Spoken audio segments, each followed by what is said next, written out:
The story begins in the middle of the night. The moon shining brightly as ever, was a green-haired female, who seemed to be coughing up blood, injured by someone.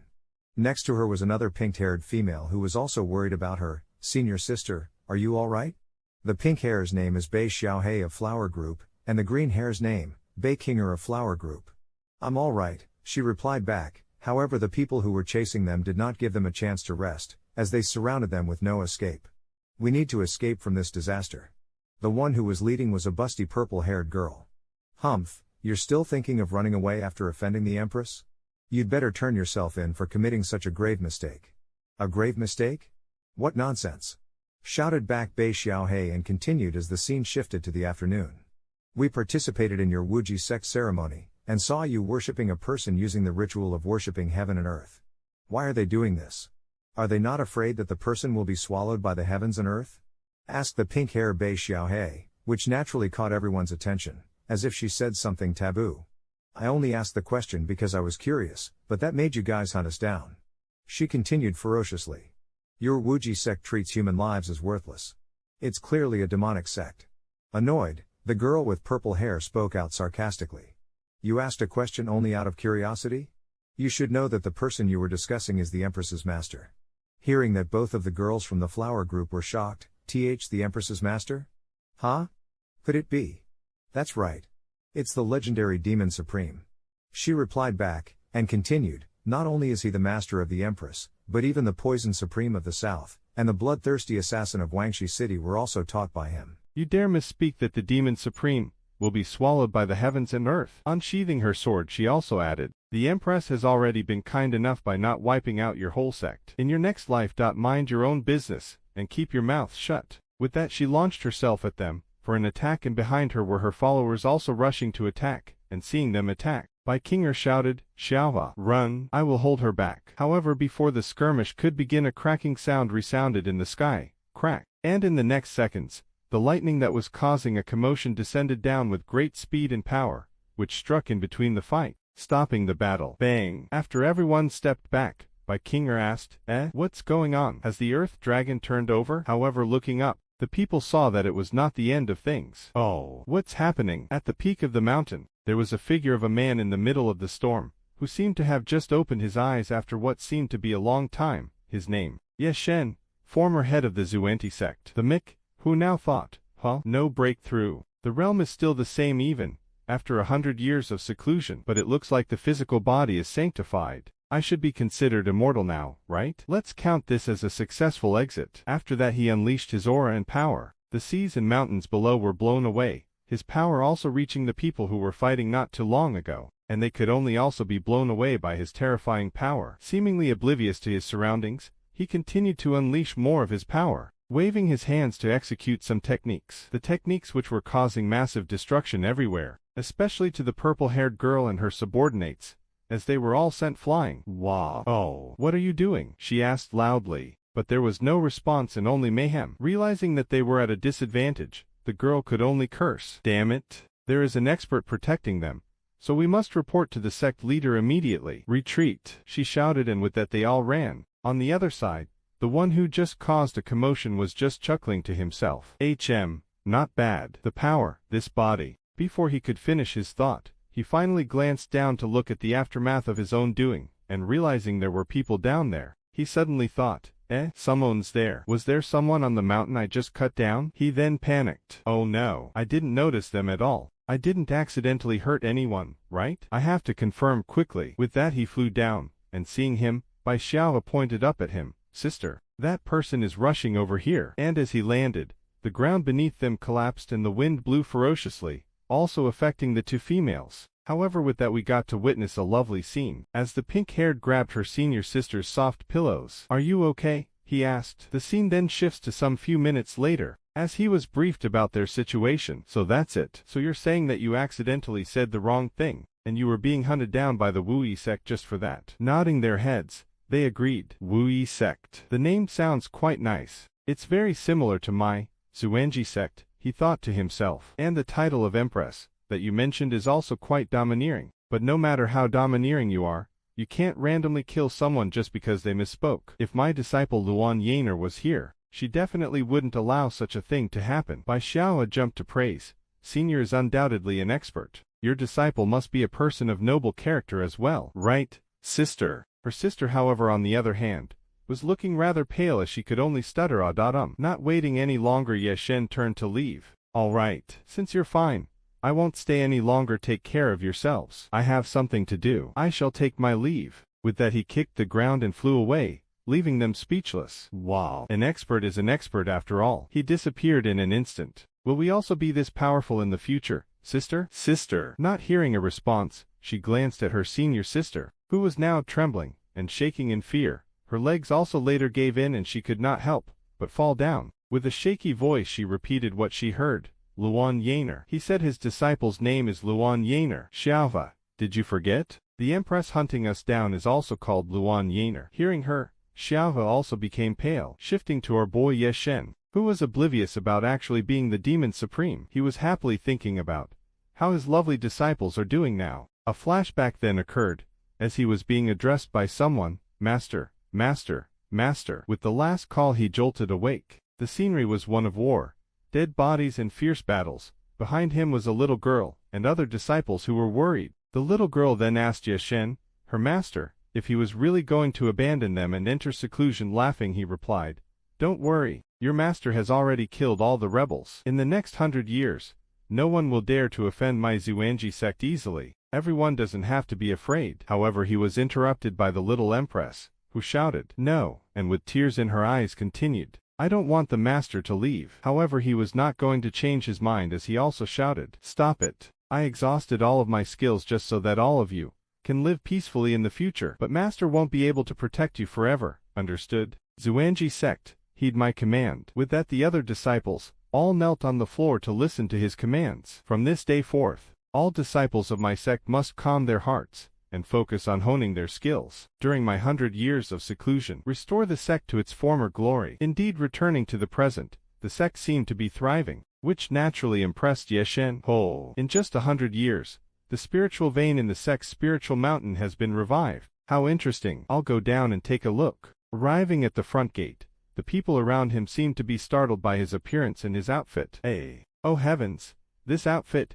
Go, let's go home quickly. With that said, a path opened for him. The guy, still oblivious to everything, was smiling ignorantly, also not noticing the fear in the people around him. Feeling happy, he said to himself, even the market outside the sect is so prosperous. Not bad, not bad. Sure enough, letting my disciples train and gain experience was the right decision. While walking, something caught his attention. Oh, wow. These things are still popular. In his head, he was thinking, in the past, they only sold things like the 1,000 miles killing talisman and body exploding pill. Seems like life is getting better these days. However, looking closely at the figure of the puppet, he suddenly thought, hold on, this wooden puppet. Why does it look so familiar? Of course it does, as it looked exactly like him. However, still oblivious, he turned to ask the stall owner, "Excuse me, your wooden puppet, which great deity is it modeled after?" Fearing to answer the question, the stall owner panicked and suddenly shouted, I run a small business. Please have mercy and let me go. Speaking of which, there's a deity. If you raise your head by 3 inches, it's better if you turn back quickly. Ye Shen could only stand there dumbfounded. However, he still listened to his instructions, lifting his head 3 inches, wanting to see the deity. Before his eyes was a huge statue that looked exactly like him. He then wondered, damn it, what's going on? This statue is dressed just like me. It's too big. Looking at the bottom of the statue, there seemed to be some writing. Wu Yi sect. The words Wu Yi sect truly confused him further, as Wu Yi sect is his own. He then thought to himself, isn't this the Xuanji sect? Wu Yi sect. The lady who claimed to be from the flower group said that she was being hunted down by the Wu Yi sect, right? Could it be? However, before he could realize his thoughts, a shout interrupted. It's him, pointing at our boy. The guy continued to inform the guards. This thief intentionally dressed like the statue of the deity, stealing from stores, spreading false rumors. He is the reason why everyone shut their doors and won't come out. The female guards in black then confronted him. To be so lawless in broad daylight. You dog. You deserve to be executed. Surprised, he could only respond, huh? How is it lawless if I'm wearing my own clothes? Pointing at the statue, he further wanted to ask, what is up with that massive statue over there? Also, my Xuanji, However, before he could finish asking, they were all already in the sky jumping to attack him, take him down. They shouted. Not fully prepared for their impatience, he yelled out, "I haven't finished talking yet." The female guards unleashed their binding attack. The solidified chaotic star, 8 gates golden lock formation. The chains then bound him. However, Ma Dude was still annoyed at the fact that they did not let him finish talking, and so he broke free from the chains that bound him. "Let me finish my words," he uttered. Seeing this, the female guards could not help but be left stunned. "What?" "The golden lock formation Her Majesty bestowed us was broken in an instant. But Her Majesty is the only person who could break this formation. Don't tell me that he is." With that realization, the girl panicked and turned towards her fellow sisters, who were also now beginning to understand the situation, and with a nod, as if to confirm everything. The scene after that was truly not expected, as the female guards began to undress bit by bit, tearing and pulling all that covered the precious assets. Mesmerized by the scene before him, Yashin could not help but cover his eyes in embarrassment, although barely covering them. Insignificant trickery," he stuttered. "Save it. Seduction is useless to me." Well, sadly they weren't putting on a show for us, but rather changing their dark black clothes, adding some white to it. They then polluted out some confetti, as if to celebrate his return. Bowing respectfully, they all shouted a huge welcome to Yashin, welcoming him to his Wu Yi sect. "Welcome to the Wu Yi sect, Yashin." "Oh," he replied back. However, the female guards did not give him too much time to think, as in the next second, one of them was pushing him forward while also clarifying, "You must be the creator of the golden lock formation, Venerable Yashin." "Oh, yes. But we have to trouble you to follow us to the stargazing tower. Her Majesty is waiting for you." Still surprised by everything, he asked, "Her Majesty? Who? Waiting for me? What in the world do you mean?" "It's exactly as I said. Please don't worry. Once you reach there you'll understand everything." In the next second, Ma Dude was in front of the stargazing tower main hall. A female voice then cut through the silence, asking, "Was it you who broke the golden lock formation?" "That's right. I am the Xuanji sect's leader, Yashin. I'm here to inquire why my sect." However, before he could finish, the figure behind Ran then jumped, wanting to embarrass our boy. It turned out it was the now grown-up demon Empress. Her eyes became teary, and she could not help but speak her feelings. "After 100 years, I'm finally able to see you. Master, Yaner misses you so much." Hearing her say that, he was truly surprised, as the last time he saw her, she was just a silly little girl that only knew how to cry. Luan Yaner, he wondered, as she was embracing him. Yashin, on the other hand, still hadn't had time to process what was going on the whole day. "Wait a second, why you let go of me first?" he said. However, it seemed those words triggered her, as she denied. "That won't do," she responded silently. "I waited so painfully for your return." As she was saying that, it could be seen that her head was not okay, as she was making seductive expressions all that time, as if she was about to go crazy. "This time, no matter what you say, I will never let you go again. Even in death, we shall be buried together." In the next scene, it could be seen that my thirsty little disciple was pinning me down. "Oh, master," she said seductively. Still worried about her words, I asked, "What's with the matter of dying? Don't talk nonsense. Get off me first." Without listening, she continued with her own actions, caressing the master's bare chest. "It's already this time. Are you still pretending to be ignorant? How unthoughtful," she said, and continuing with her seductive actions. She gently bit his ear while also telling him that it was fine, as the more he behaves like this, the happier Yaner will be. Wanting to restrain him more, she executed her technique, the dance of spiraling sky extreme, broken gate of 9 twirls. Seeing this, Yashin thought to himself, "This is the broken gate of 9 twirls. Before I went into seclusion, it was the last move taught to Yaner." Is she really Yaner? "Master, in all these years, Yaner has finally mastered all the spells you taught. I, your disciple, am just sincerely following your teachings, working hard to make progress, just for this day when we meet again." Pulling him closer, she continued, "Starting from today, you and I can be together through life and death. However, before that." She then pulled out a short golden knife, and started licking it. Coming closer, she continued in a threatening tone, "Master, you must give Yaner a small promise." "I'm well aware, master. Although you are excellent at everything, your body is not indestructible. If I cut off these legs, you won't be able to go anywhere. Don't be afraid.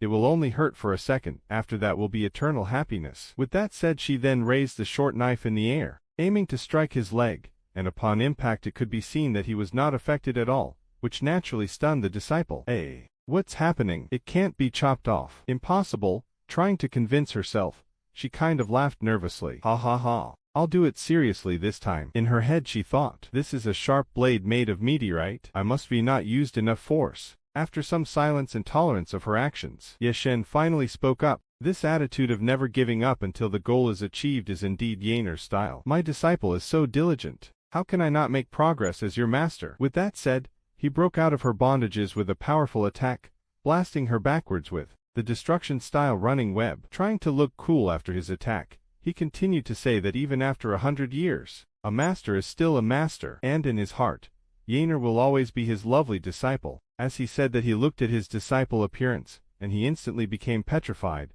because the scene before him was not for the weak-hearted. Luan Yaner's clothes were all half-torn, creating a very erotic atmosphere, and with a pitiful look she wondered if his master really thought that way. Her words and actions even made him have a nosebleed, calling her a thief. As for his attack, the destruction style is too powerful, since it literally shredded her clothes. And as always he covered his face while literally still able to see everything, replying, Really, master hasn't changed. Go and change into clean clothes. Covering herself to change, she spoke back, big liar, master is just saying that. Saying that after 100 years, the heart has not changed. But you didn't mention a word about the promise between you and me. You obviously forgot all about it. A promise? He asked himself. He then thought back to the past, as we could see the young Luan Yaner crying, calling his master a liar, as he clearly said that the formation wouldn't break apart. But Yaner was still injured. Running to hug him, she continued. Yaner's face is bruised. I won't be able to get married. Trying to comfort her, he asked, who said that? And with a warm smile he told her that in this world, strength is beauty. Yaner defeated the black bear demon at such a young age. How could she not be beautiful? Jiyuten Zuanu wasn't troubled by marriage. Master wants to be with Yaner forever. TL. Jiyuten Zuanu is a goddess of war, with the head of a woman and the body of a bird in Chinese mythology. Moved by his words, she repeated what she heard, also blushing slightly. Master wants to be with Yaner forever. Making a pinky promise with her, he continued, indeed. When has the master ever lied to Yaner? It's agreed then. Yaner and master, along with everyone from our sect, however, he said that last part in a very low voice, will always be together? Returning to the present, he hugged her tightly as if he remembered. Yaner has also not changed. It was master who came too late. Hearing his sweet words, she could only cry a little in his arms. Master, why did you only come back now? The scene then shifts to some time later as he was briefed about the changing of the sex name. No wonder. So that's why you changed the sex name. It was to avoid being hunted by the remnants of evil. You worked really hard. As long as master can come back. These are all trivial matters. Blushing, she then asked, by the way, now that you are back, does the promise between you and Yaner still exist? Not knowing that he has caused a big misunderstanding, he thought to himself. Oh, it was the promise made at that time, to be with everyone from our sect forever. Yaner is such a good child. He smiled ignorantly, then continued, don't worry, master will not break his promise. Overwhelmed by his response, she thought to herself, master actually agreed to be with me forever. Isn't this a promise of marriage? Still oblivious to her thoughts, Ye Shen continued, since we kept our promise, the most important thing is. However, before he could finish, she interrupted him. Yes, don't worry, master. I will immediately ask someone to choose an auspicious day. In her head she was thinking about engagement and marriage. Choose a day, he thought to himself. I suppose that's right. A good day should be chosen for Evrion's gathering. He then spoke out. Okay, do that, Yaner. In the next second, a disciple came to make a report. Your Majesty, the Fenghua team has reported. The Heavenly Book has awakened. All the major sects have joined forces to head to Tianchu City. Tianchu, could it be? Humph. Those little thieves. Ye Shen then thought, before I went into seclusion, I forgot to take it. However, Luan Yaner interrupted his thoughts by shouting, the Heavenly Book belongs to my sect. Now that Ye Shen has returned to his throne, the Heavenly Book will naturally respond. Come forth. Bring the book to the mainland. I will get the Heavenly Book in person. Hold on. He yelled out, and with a guilty face he said that he will get it himself. The scene then shifts to Tianchu City. The streets were bustling as a voice also echoed, Extra. Turns out it was a kid selling the latest news. The 3-year period has arrived. The battle for the ownership of the Heavenly Book begins once again. The Ting Chao sect declared they would participate and emerge victorious. Can the century-old battle for the ownership of the Heavenly Book come to an end today? Approaching Ye Shen, he called out, Sir Cultivator, do you need a copy of the Tianchu news? No, thanks. He then sighed and thought, Tianchu City. It used to be a city of forest 100 years ago. This place had changed too much. It was practically a ghost town before. I can't find my way around here at all, he complained.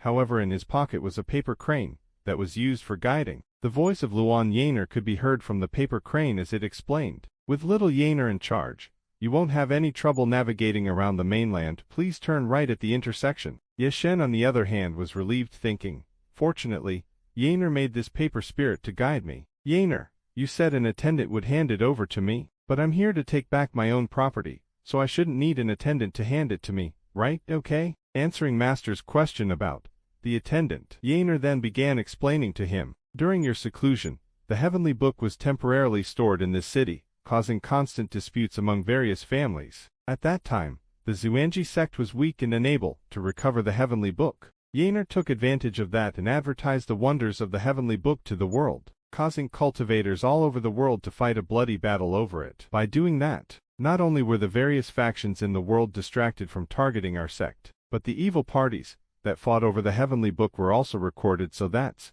how it was. He then thought, using my property as bait. I see. Such a carefully thought-out plan. Yaner has really grown up. Jumping up the paper crane then informed him, you have arrived at your destination. Your attendant is just in front of you. You have one message. Yaner has something else to tell me. Master doesn't need to worry too much. This attendant is a secret agent from the Xuanji sect's period. Our sect's contact code has not changed, so rest assured. Thank you for your cautiousness. You've done well, replied Yeshen.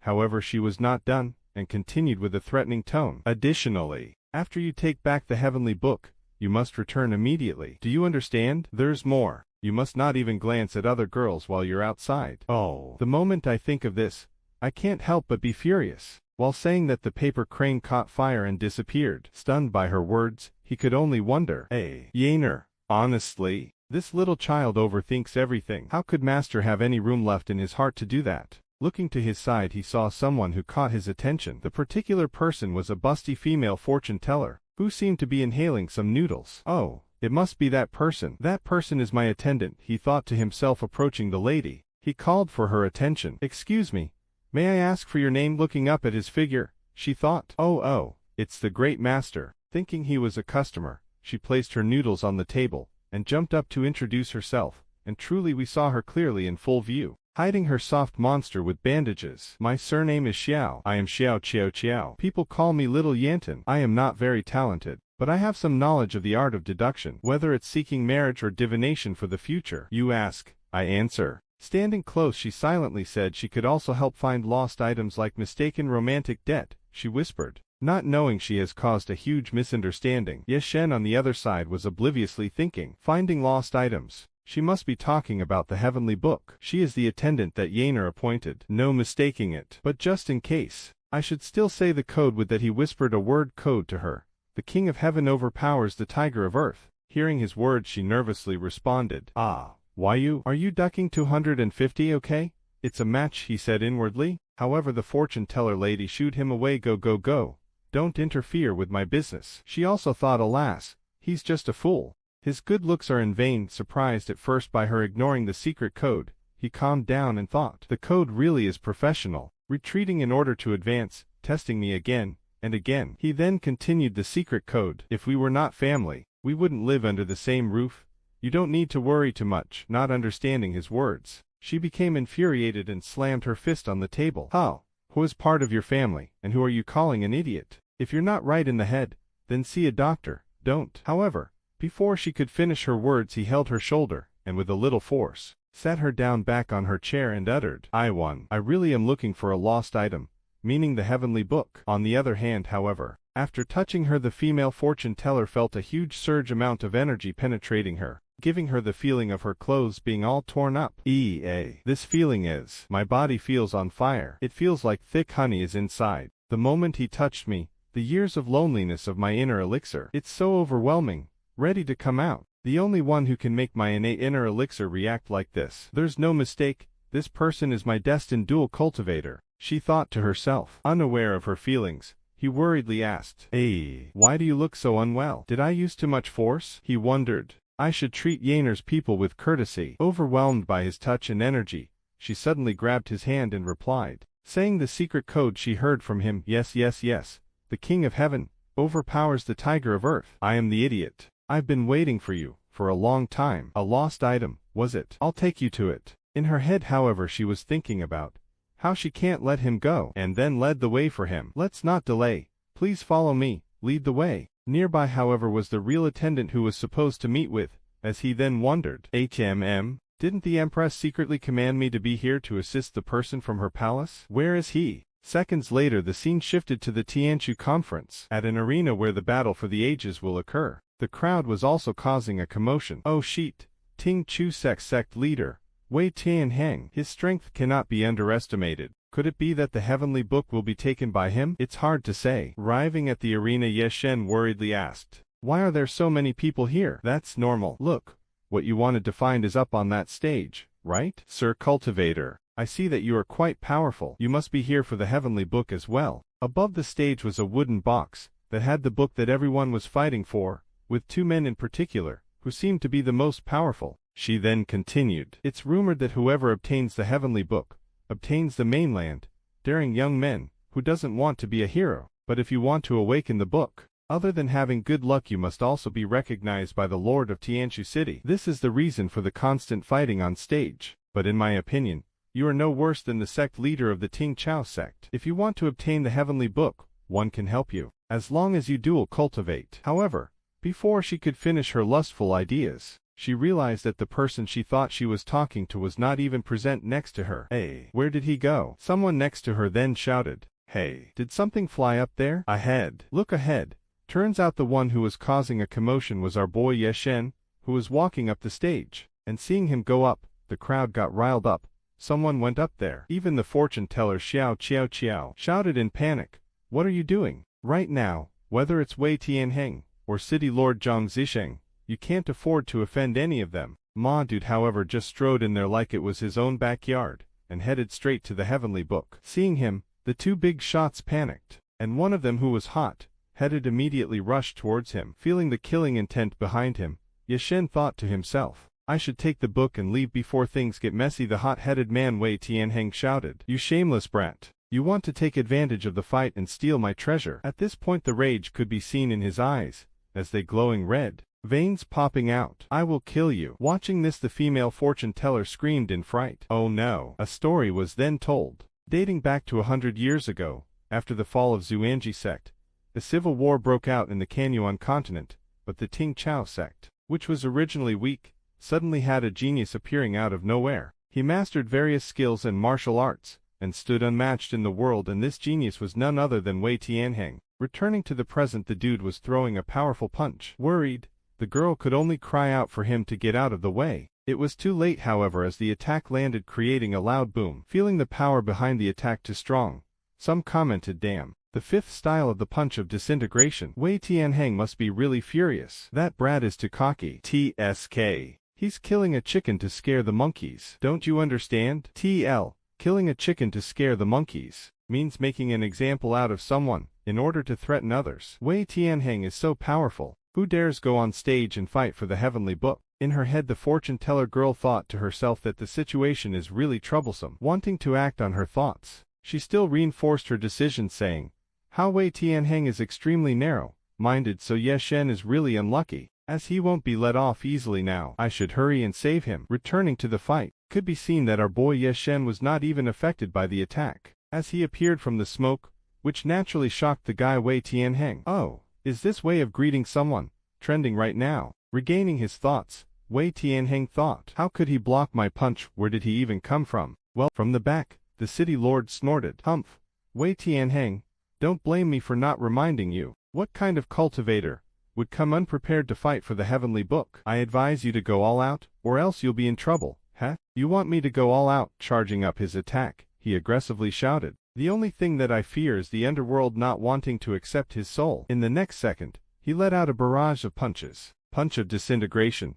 Second style astral chaos barrage. However, every single punch was dodged smoothly. Haha, not bad. You can even combat the second style of my punch of disintegration, youngster. You really have potential. Let me tell you another good thing. With that, he did the unexpected and used a powerful kick, also not forgetting to explain, "The punch of disintegration I've created is not just performed by my fist." Seeing this, the crowd was even more riled up. "What? Wei Tianheng advanced his punch of disintegration again. He only had fist techniques before. It is said that 2 fists are no match for 4 hands. But I never thought that he would use his legs as fists. While in the sky, Ye Shen was thinking. That's right. The Tianchu Conference was originally a place similar to a martial arts conference. Would it be better if I also go with the trends and follow the process of martial artists before taking the heavenly book? It's not bad to improve the image of my country. Looking forward, you could see Wei Tianheng did not want to give him a chance to breathe, as he was already launching an attack, puffing up his cheeks,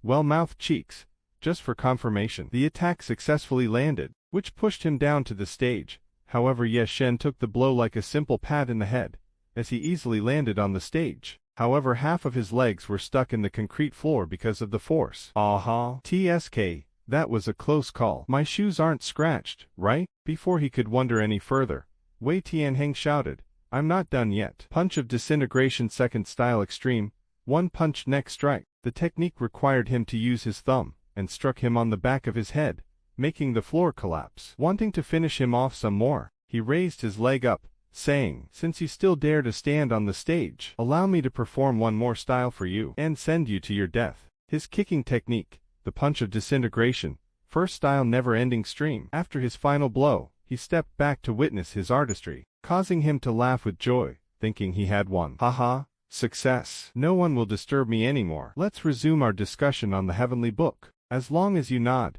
my Ting Chao sect. However, before he could finish, the city lord warned him. Old Wei behind you, and behind him was Ye Shen, who was throwing a punch, then suddenly changed it to a flick, flicking him in the forehead. The flick was so powerful that Ma Dude's face changed into something truly unforgivable, which somehow blasted him back, merging him with the mountain. Smiling, Ye Shen said, thanks for the guidance. The heavenly book is mine now. Witnessing what happened, the crowd was amazed. What happened? Just a flick of his to the forehead, and Wei Tianheng was beaten to a pulp. Just who is this person? Does anyone know? He deserves recognition for winning the heavenly book. The defeated Wei Tianheng, on the other hand, seemed to be calling for someone. Zhang Zisheng. He then stood up and shouted, Zhang Zisheng, how long are you just going to stand there? Don't forget the thing that you wanted. Only with the Ting Chao sect can you. Before he could finish, Zhang Zisheng snorted as if looking down on him. Hey, is old Wei admitting that his skills aren't good enough? Is it too hard? Hearing those words, it's as if it triggered something deep inside him. He then had a flashback to the days when he used to get bullied and looked down upon, as everyone told him that he was not good enough. Not good enough. Wei Tianheng, do you still not understand? It's because your skills aren't good enough that your loved ones were killed? Returning back, his eyes were bloodshot red, filled with anger and resentment. He was also clenching his teeth down hard, spitting out fresh blood. He then resorted to his final attack, the Murkia Pearl. Swallow. With that he unleashed a tremendous amount of power that even reached the heavens. The one that's not good enough is you, he shouted. The energy he unleashed caused a commotion in the sky and clouds, catching everyone's attention. Is it going to rain? What a shame. I still want to see the heavenly book. Zhang Zisheng, on the other hand, was panicking as he shouted at him. Wei Tianheng, are you insane? Fearing the worst, Ma Dude used his internal energy protection. The crowd was still confused about everything, as they questioned. Hey, look. Zhang Zisheng is also using his technique. He insists on joining the battle, okay? The Tianchu conference this year really is interesting. Zhang Zisheng then thought to himself, seems like it's too late, these idiots. From the cods up above, balls of glowing energy descended down slowly, which amazed everyone.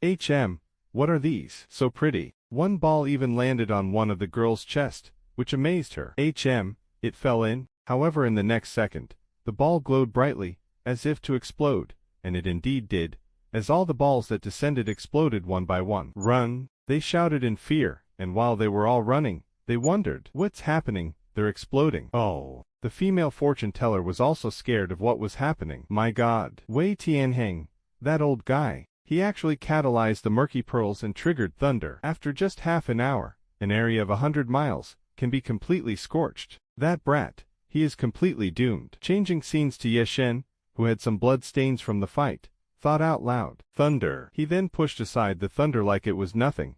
This is a bit troublesome. Looking at the city lord next to him, he continued to ask, don't you think so too? The city lord, however, was stunned by his actions, thinking to himself, what do you mean?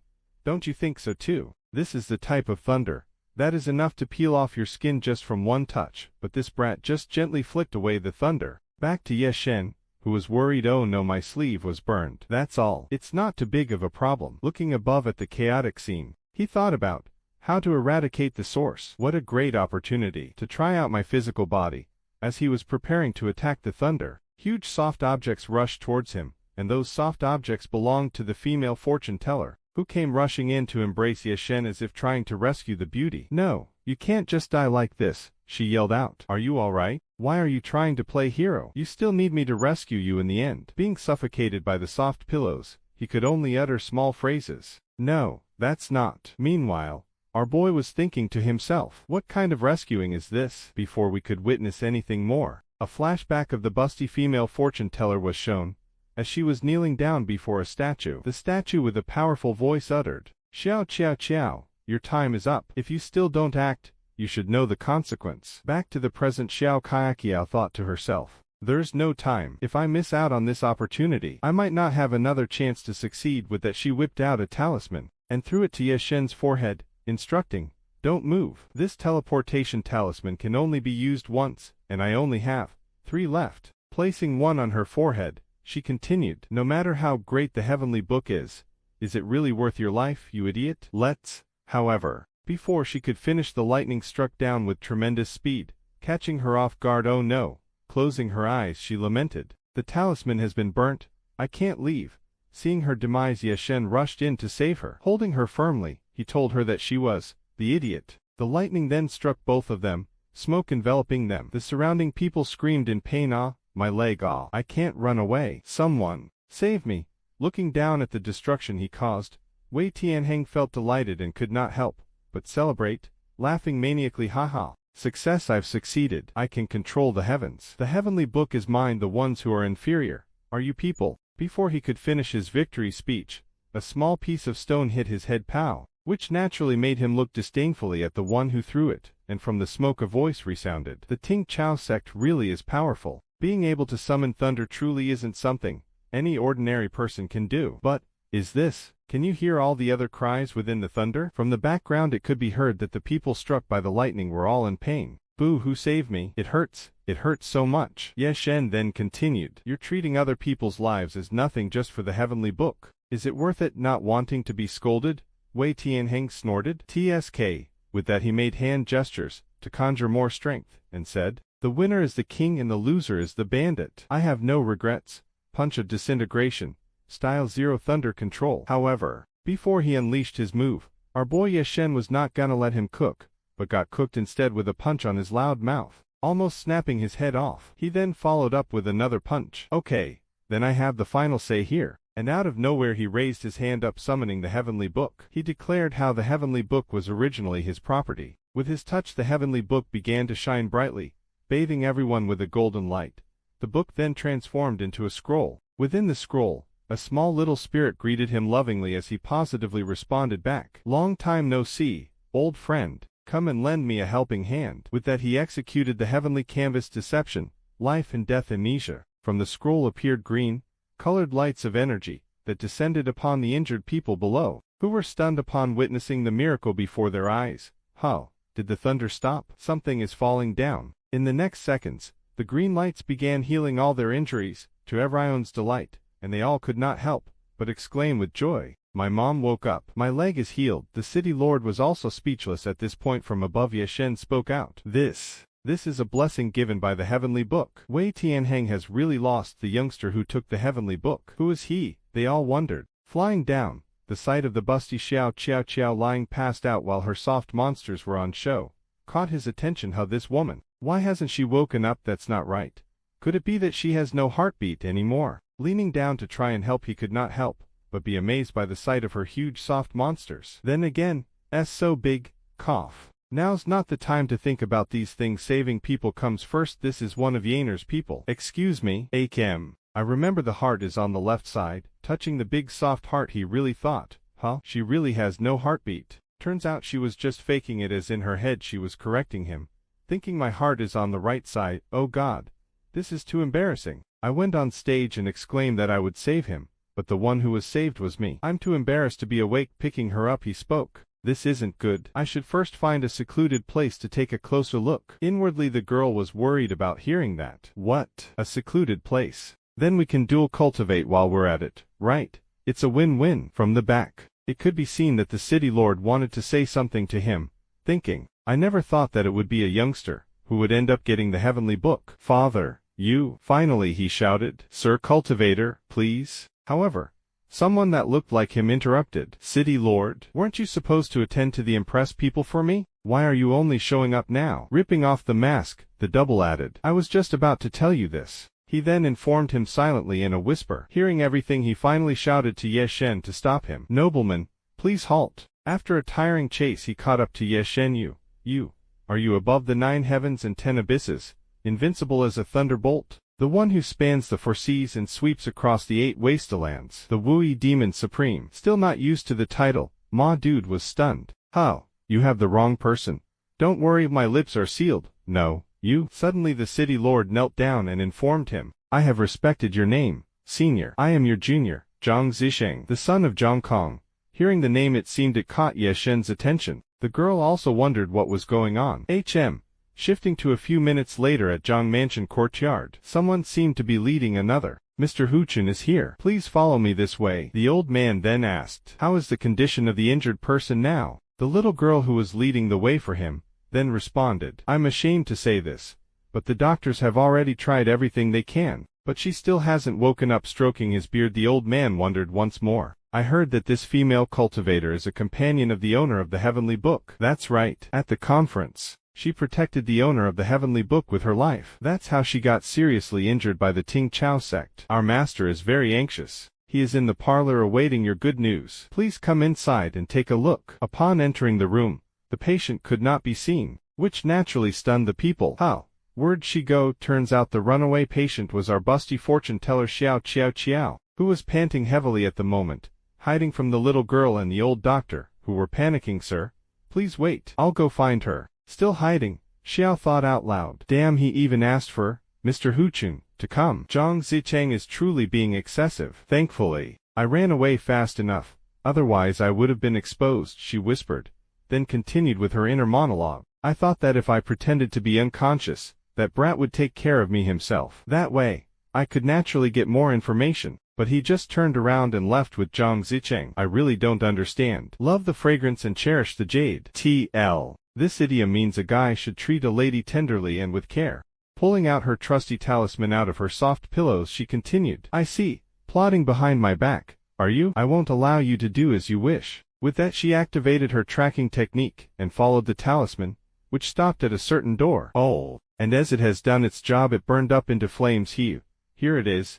There's nothing my talismans can't do. As long as I've stuck one on you before, I'll be able to find you no matter where you run. Leaning against the door, she whispered, let me listen in. What are you guys talking about? Akem. Why is it so silent? Are they guarded even against the nobles? TSK. After licking her finger, she pierced through the door, attempting to look inside her thoughts, then continued, if you won't let me listen in, then I'll have no choice but to. I'll see for myself what you guys are. However, before she could finish that thought, the picture inside deeply shocked her. What? Inside we could see that our boy Ye Shen was somehow touching the city lord's chest, which began to cause a huge misunderstanding. Upon closer look though, Ye Shen was touching a certain mark on his chest, thinking the aura of this mark. There's no doubt about it. He really is the son of Zhang Kong. The city lord then spoke out. This mark was imprinted on me, as a form of my father's teachings, and is a symbol of the Zhang family's inheritance. Senior, do you believe me now? Sighing, Ye Shen replied, I can still vividly remember when your father went to war with me. In just the blink of an eye, you have grown so much. Tell me what troubles you. City Lord Zhang then told a story. I am frightened. There's something you don't know. 40 years ago, when my father was dying, he called me to his bedside, and wanted to pass on the position of City Lord to me. At that time, besides me and my father, there was another person in the room, the Poison Supreme. The certain Poison Supreme was a person with a small figure, wearing a cloak. The Poison Supreme then informed him while he was kneeling down, you're the next City Lord, you look like someone with longevity. I wouldn't dare, he replied, and continued, Tianchu City was built by you.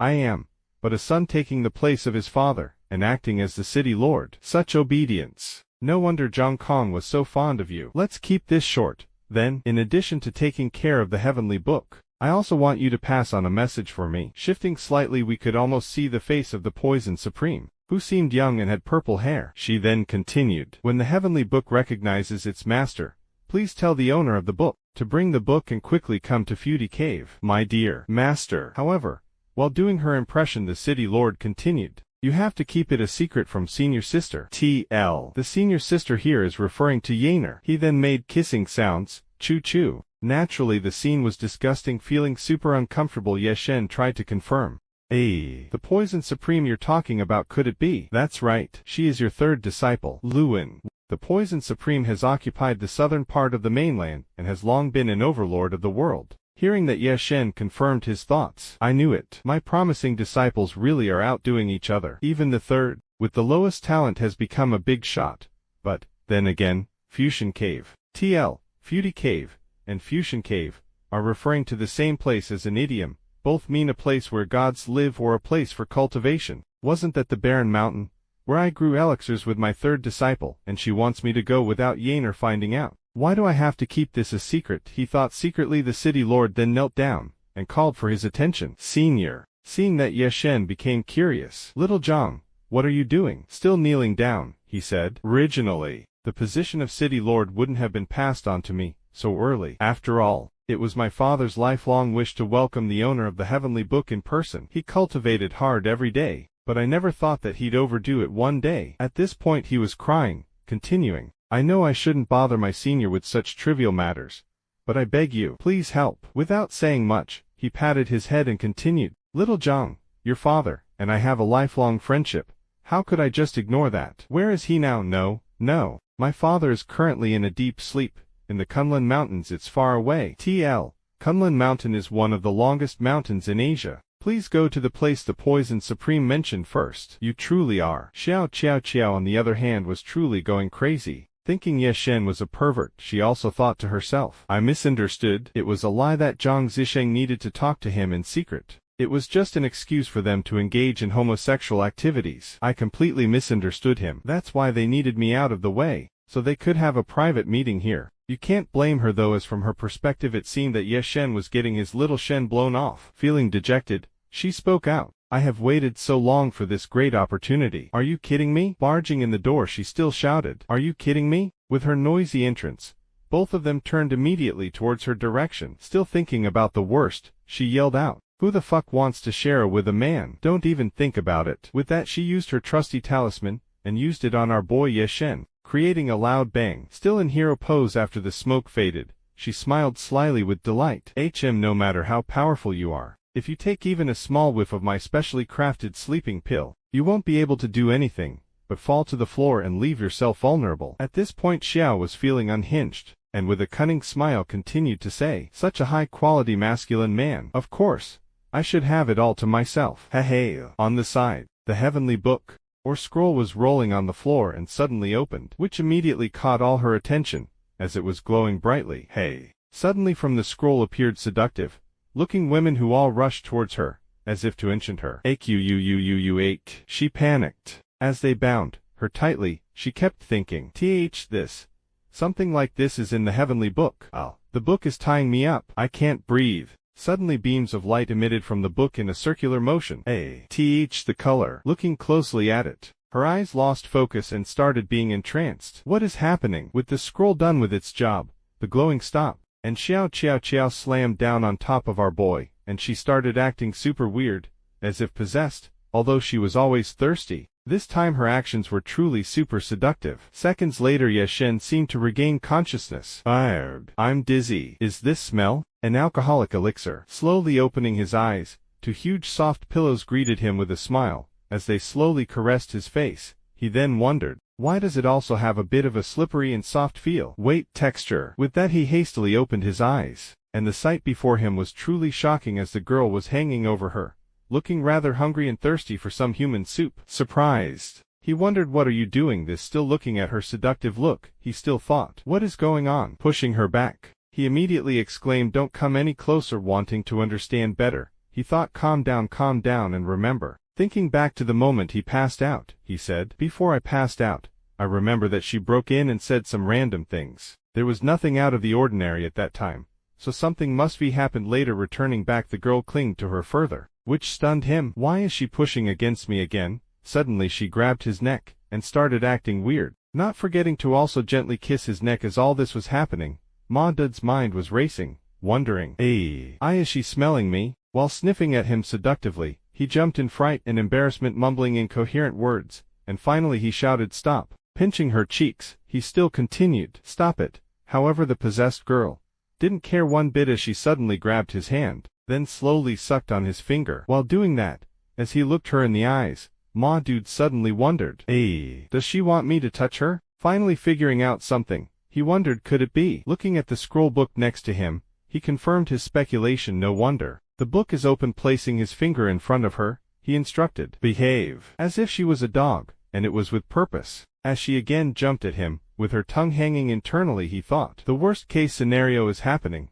Actually, Yeshen privately referred to the heavenly book as the little dirty book. Many years of Yeshen's treasures are inside. In order to not be found out, Yeshen added a prohibition to the heavenly book, called, "Do not indulge." All people except Yeshen would be brainwashed even with one glance at the heavenly book into becoming dogs. At this point she was even barking woof. Yeshen continued thinking, how could it be seen by this woman, and she just so happens to be one of Yaner's people? Coughing slightly, he said out loud, "I can't just sit back and do nothing, can I?" Sighing, he thought how troublesome his situation was, and with a slap on her back he yelled, "Get out!" Feeling the slap, she could only bark seductively. "Woof, woof. You're lucky that I'm the person you came across," he said, and rubbing her back he still continued, the prohibition, "Do not indulge, takes the soul of a dog man, merges it into a human soul. If you try to use ordinary magic to forcefully break the spell, it would only hurt your soul, and turn you into an idiot." With that he unleashed the final blow, causing her to bark even louder. Woof.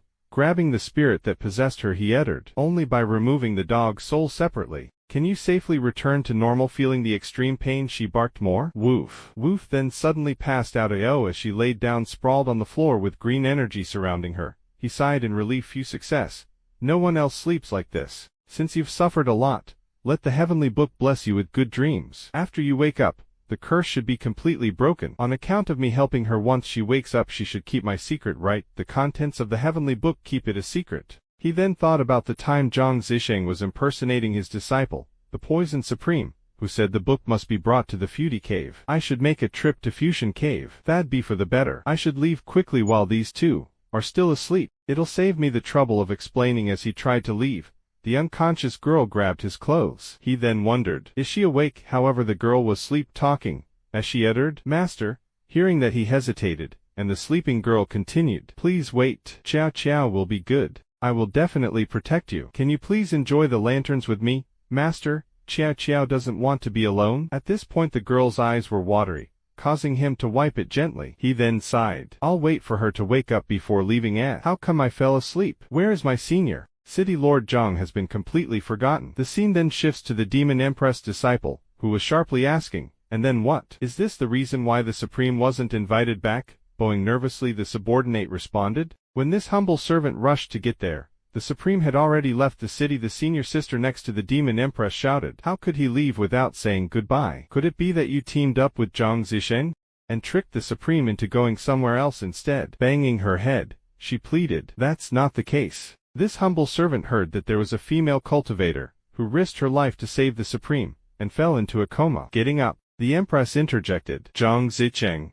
he," as she stretched lightly, showing us a splendid view, continued, "You're saying this just to avoid death. The Supreme is looking for medicine for that female cultivator, and took her away with him. So that's it." Making a menacing smile, the Empress spoke out. "Master is still the same as before, liking pitiful, weak, helpless girls." Feeling her pressure, the female who was next to her knelt in fear. Her Majesty actually smiled. Descending down, she ordered, "Change my clothes. I'll personally go and invite the Supreme back to the city." "Why, Your Majesty, you can't." For saying that, she got a cold glance at herself, making her shiver in fear. Our Empress then continued, "Why not? Right now, are you trying to tell me what to do? This humble servant asks for forgiveness.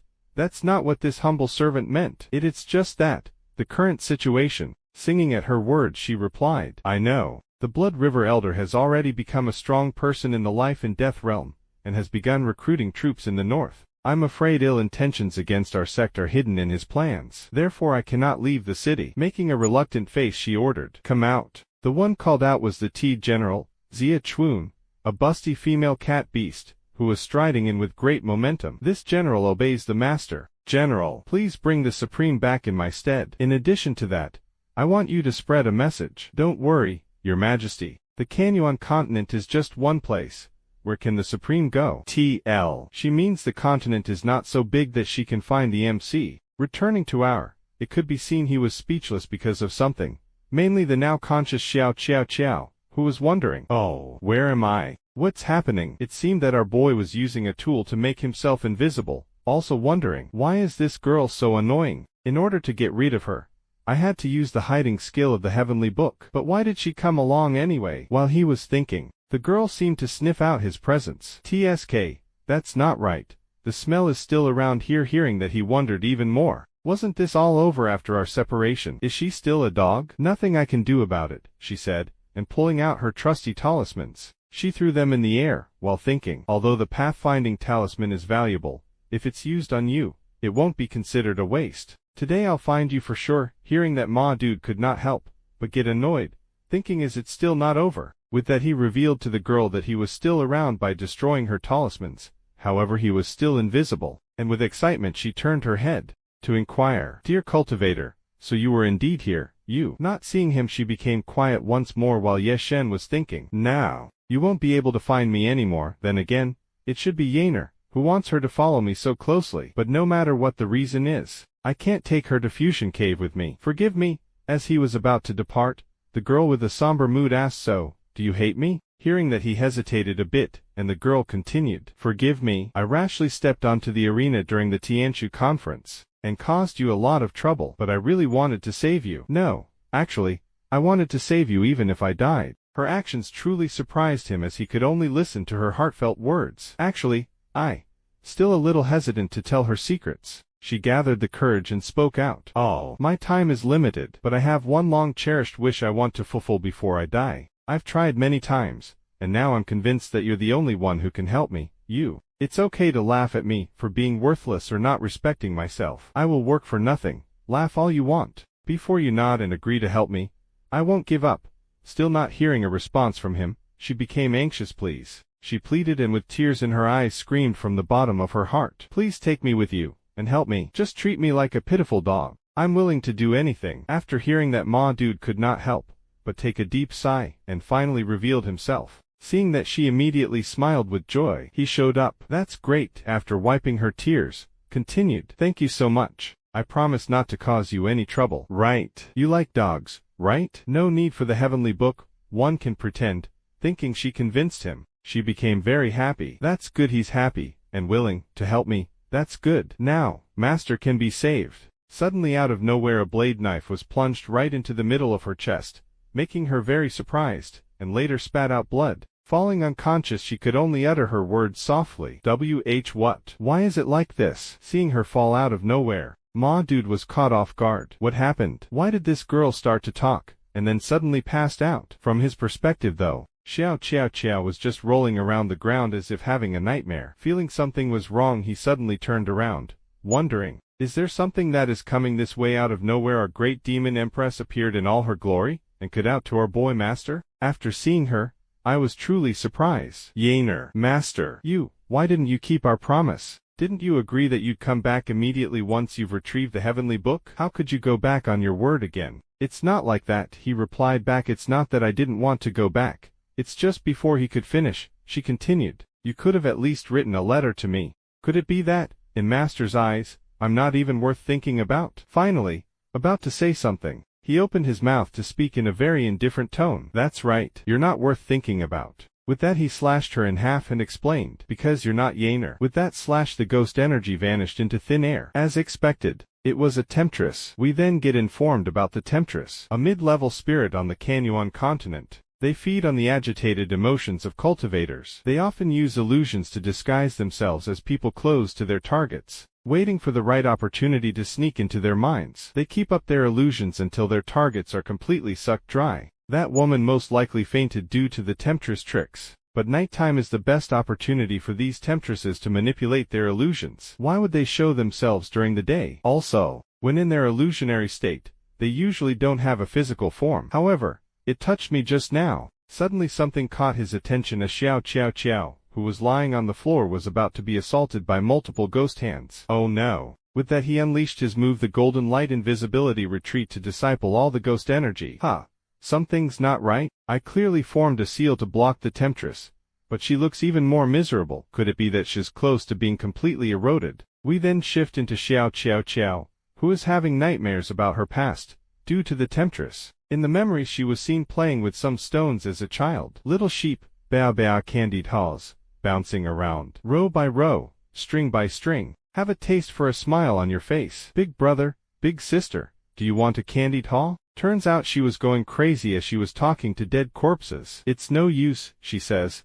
Never mind. After all, I've always been alone. Then unpleasant memories surfaced, with people always trying to harm her. No one will give me any attention. Rather, everyone in the world wishes for me to die. Being hunted, escaping for my life, and being forced to fight back. This cycle continues, day after day. When will these days come to an end? As she stepped outside, a random drunk woman was seen sprawling on the floor, holding a bottle of wine in the rainy weather, also not forgetting to sing loudly. The explainable path is not the only path.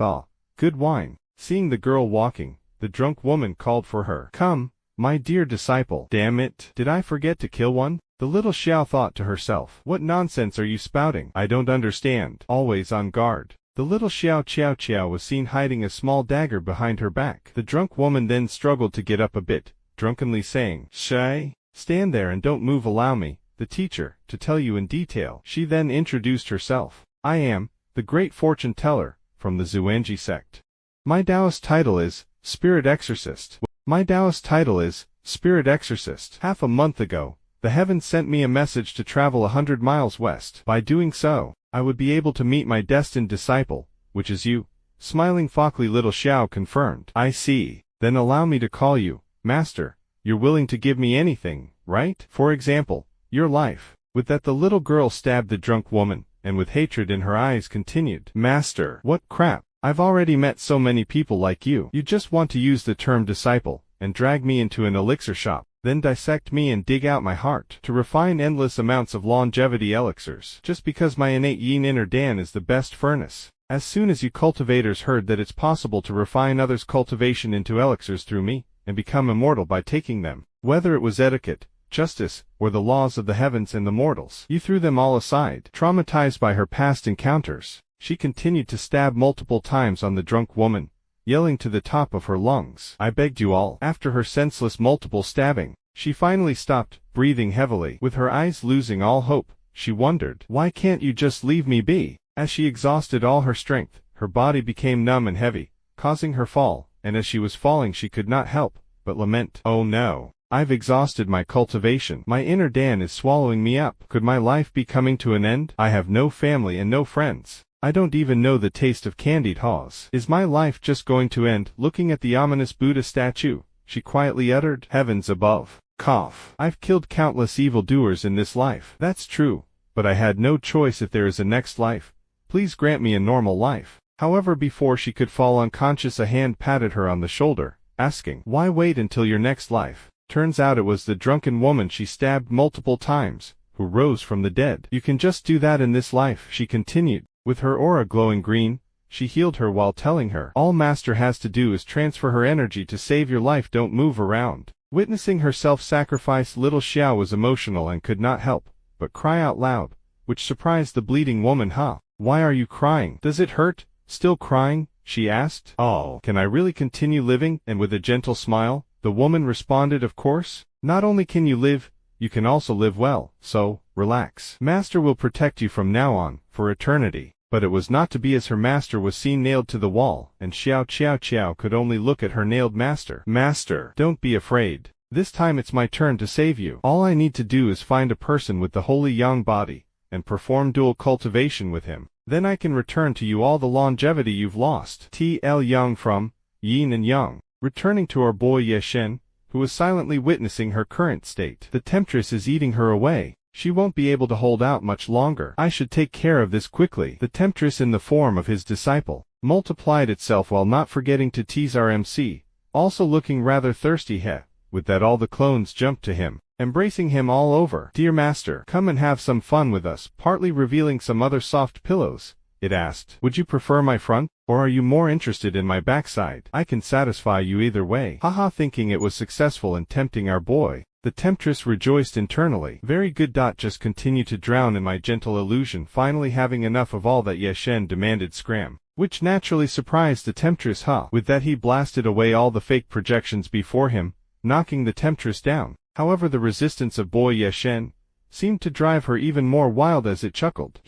My precious dear master. As he was holding one of her legs, the temptress continued, "You're strong, and you're also pretty fast. Are you really that impatient? So, you like playing this game? Yaner is growing fond of you." However, with that she kicked him while not focusing, and continued with her flirtatious words, "Allow me to teach you something. Women prefer to be dominant. Mind you," she was saying all this while trying to step on him. "Just lie there like a good boy. I, who has a physical form, is indestructible and unkillable." Suddenly she reacted violently to something, screaming internally. She wondered, my abdomen is suddenly burning. We haven't even gotten to the main point yet. What's going on?" Turns out our boy Ye Shen was holding her foot, which caused her to ask, What are you doing?" Suddenly pressing on her foot, he replied, "Didn't you know about the pleasure point?" And as soon as he pressed it, her face switched completely, as now she was filled with mixed emotions containing embarrassment and pleasure. But our boy gave her no rest as he continued, "As the name suggests, it's an acupuncture point that can bring about a pleasurable experience. You've clearly already cultivated a physical form,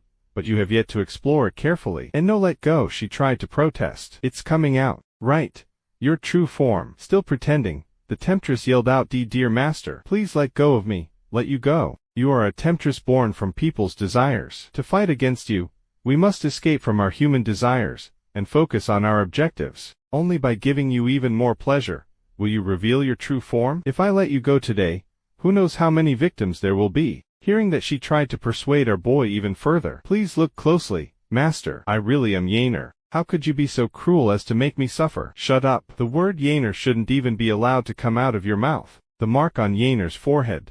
It was left behind after she went through the marrow cleansing of the refining pond for the sake of protecting the sect. She scraped the poison off her bones for a whole month. Even I wouldn't be able to stand it. But Yaner never even shed a single tear. Instead, she felt sorry for her junior sisters. She secretly hid in a dark corner, blaming herself for not living up to expectations. She's so kind and serious, how could she seduce others for her own selfish desires? But you are a pitiful monster. You're just something driven by lust. A pitiful monster, stealing others' memories, trampling on and ridiculing them. Does that make you feel superior? Idiot.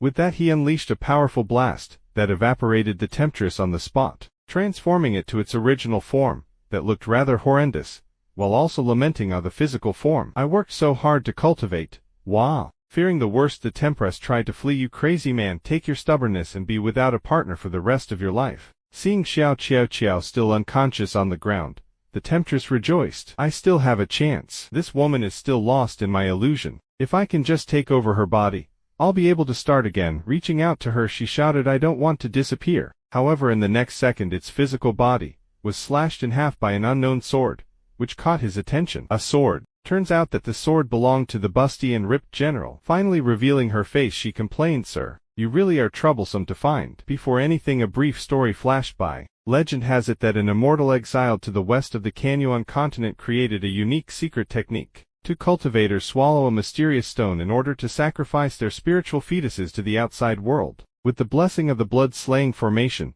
the two spiritual fetuses can freely communicate with each other. They can share not only their cultivation realms, but also their experiences. The exiled immortal called this secret technique Interlude Psychic. "Why, you are Yaner." Turns out the demon Empress was possessing the general master. "So you do still remember Yaner?" Worrying a bit, Ye Shen replied, "Your spiritual fetus is a crimson product only seen once every 10,000 years. Even if I were burned to ashes, I would still recognize it." "Master, why are you backing away? You had so much fun with the temptress. It's understandable that you forgot to return to the city. Of course, you saw all that. From start to finish, clear as day. Yaner knows everything, whether it's master's praises, or that you were finding medicine for that female cultivator. and that's why you haven't returned to the city in so long. Hey, wait. What are you talking about? Don't even think of lying your way out of this. The scene then shifts to moments after Ye Shen explains the little misunderstanding. So in other words, Master took this female cultivator with him, mistaking her for the undercover attendant I appointed in Tianshu City. Yes, Ma Dude then thought, I really thought you left me a message telling me not to look at other women, but sent a female cultivator to attend to me. Turns out I was wrong. So, still playing dumb? She asked shyly. Even if Master misunderstood, she still knew what she was doing. Why did she continue playing along and follow you all this way? She indeed had a hidden motive. Ye Shen said, this little girl followed me because she wanted my help. In her mind she was busy thinking, little girl, so Master doesn't view her as a woman. What, does she have enemies? I don't know what it is that I'm supposed to help with, but when she was being eroded by the temptress, she once called out Master. I'm guessing that it has something to do with her sex. Sure. Master is just a hero who likes to meddle in other people's affairs. Hearing that, he smiled slightly and continued, speaking of which, do you really think that you, Yaner, don't meddle in other people's affairs? Listening to him, she fell silent for a bit, thinking about the past as she once stepped in to save the general when she was young and enslaved, causing her to reply to her boy, I can't be bothered to care. Doesn't Master know I, Yaner, am now a supreme demon at whom everyone shouts killer and fighter? Taking care of problems isn't as efficient as taking care of people. By taking care, she means killing off. Her words really triggered him as he uttered, nonsense. If it were really like that, then this little girl would have already died who knows how many times. Master knows Yaner is a good girl with kind intentions. You must have suffered a lot these past few years, right? Now that I'm back, you're free to just be yourself. Even if the whole world collapses, Master will hold up the sky for you. Of course, such sweet words touched her immensely, and could only slightly whisper that he was a dummy to hide her embarrassment. I said, okay, with Master here, I won't have to worry about the little things of this world. Once Master has sorted out his affairs, he should hurry back to the city. There'd better not be a next time, or else I'll really have your legs all cut off. After saying all that, she suddenly closed her eyes, and the possession of the general was lifting off as her soul left the general, and as soon she left her body, the general now became conscious. However, her eyes were filled with intense fury, as she yelled out to him, Her Highness has forgiven you, but I, Xia Chuan, have not. She changed back. He thought, still angered, she continued, Her Highness asked me to follow you. Before we get back to the city, I won't take my eyes off you. I see. I appreciate your effort. Why are there more and more people? He thought. This little girl hasn't woken up yet. I'll take a look. No need. The general stopped him. I'll handle it. Honor Her Highness' decree. Don't touch other women. After some sniffing, she then laid her ear on the girl's chest, looking for a heartbeat. After that, she literally ripped her clothing, showing us a glimpse of them huge monsters that have been teasing us around. Seeing this, Ma Dude was literally stunned as he wondered. Wait. Looking at his panicking state, the general asked, What now? I shouldn't look when ladies are checking each other for injuries. I'll excuse myself and enter the forest. Turns out Ma Dude just wanted to dip out of there and do his own things, as he was busy thinking with her here. I don't need to worry about taking care of that little girl anymore. I can finally travel to Futy Cave now. But it was not going to be that easy, as the general threw her sword to block our boy's path, informing him, If you find it rude to look, then just close your eyes, sir. But don't leave my sight. This is a decree from Her Highness. As she said that, Ma Dude could feel the ominous aura coming from here. Why is she so difficult? He wondered. Wanting to hear an answer, the general asked again. I understand, he replied. So, how is that little girl now? Stupid man. The general thought to herself, but still answered him. The temptress entered her inner Dan and eroded her spiritual fetus. This is difficult to deal with. I can only use a conservative method first. Let's have her wake up. Ma Dude, on the other hand, was busy thinking. Normally, when this happens, the spiritual fetus needs to be extracted from the body and repaired using specific techniques. However, doing so usually causes some damage to the physical body. Curious about the conservative method, he decided to peek a little, still wondering, is it a new technique created by later generations? However, when he turned to look, he saw the general undressing her outer top, showing us her glorious sword scars and ripped body. She took off her clothes. Feeling a gaze upon herself, she immediately stared back at Ye Shen with murderous intent. After that, the general got to work and did stuff to the unconscious Xiao, who was busy moaning loudly. She reacted. Is it here? TSK. So tight. Relax a bit. Hearing all of that, It deeply wounded Ma Dud's pride as he could only listen to such things but could not watch, nor do anything, also trying to calm himself. No, don't be curious. After a long battle, the general was done with everything needed. Ha, that's about it. It looks like she'll wake up later. You, sir, can relax now. However, as she looked at our boy, who was finally finished by all the sounds and with a weak voice, spoke to her, "Oh, good work. You look tired." What's wrong? Laughing tiredly, he thought. Haha, you're asking me what's wrong. The reason I'm this tired. We are then shown some scenes from when the general was healing the girl and Yeshen always trying to make up stories to dip out of there. The temptress hurt her severely. I'm going to destroy their lair. Don't worry, sir. Her Highness has already sent a team to deal with it. It's all because of you, he lamented. You've worked hard saving her. Allow me to treat you to some food. Many thanks, but I have been fasting for the past 3 years. You're still not letting me go? Then,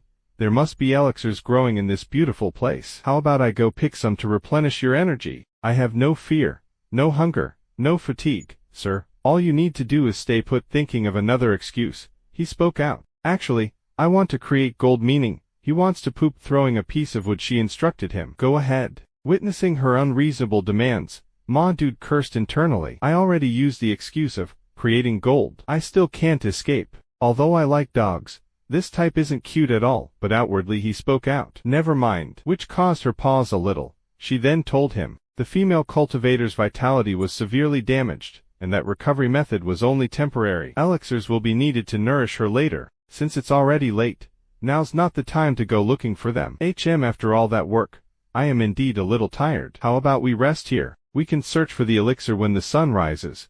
What do you think? Hearing all that, he was stunned for a bit, but realizing this was his chance, he became determined and responded. Sure. Holding her shoulder, he told her, you can rest. I'll protect both of you. Sir, you. It turned out Ma Dude was knocking her out. Sorry, I pressed down on your sleeping point. This refers to an acupuncture point. May you rest well. As she fell next to Xiao, Ma Dude slipped away. However, it turned out that they were all just pretending to be asleep, as the general confidently opened her eyes, while Xiao did it secretly.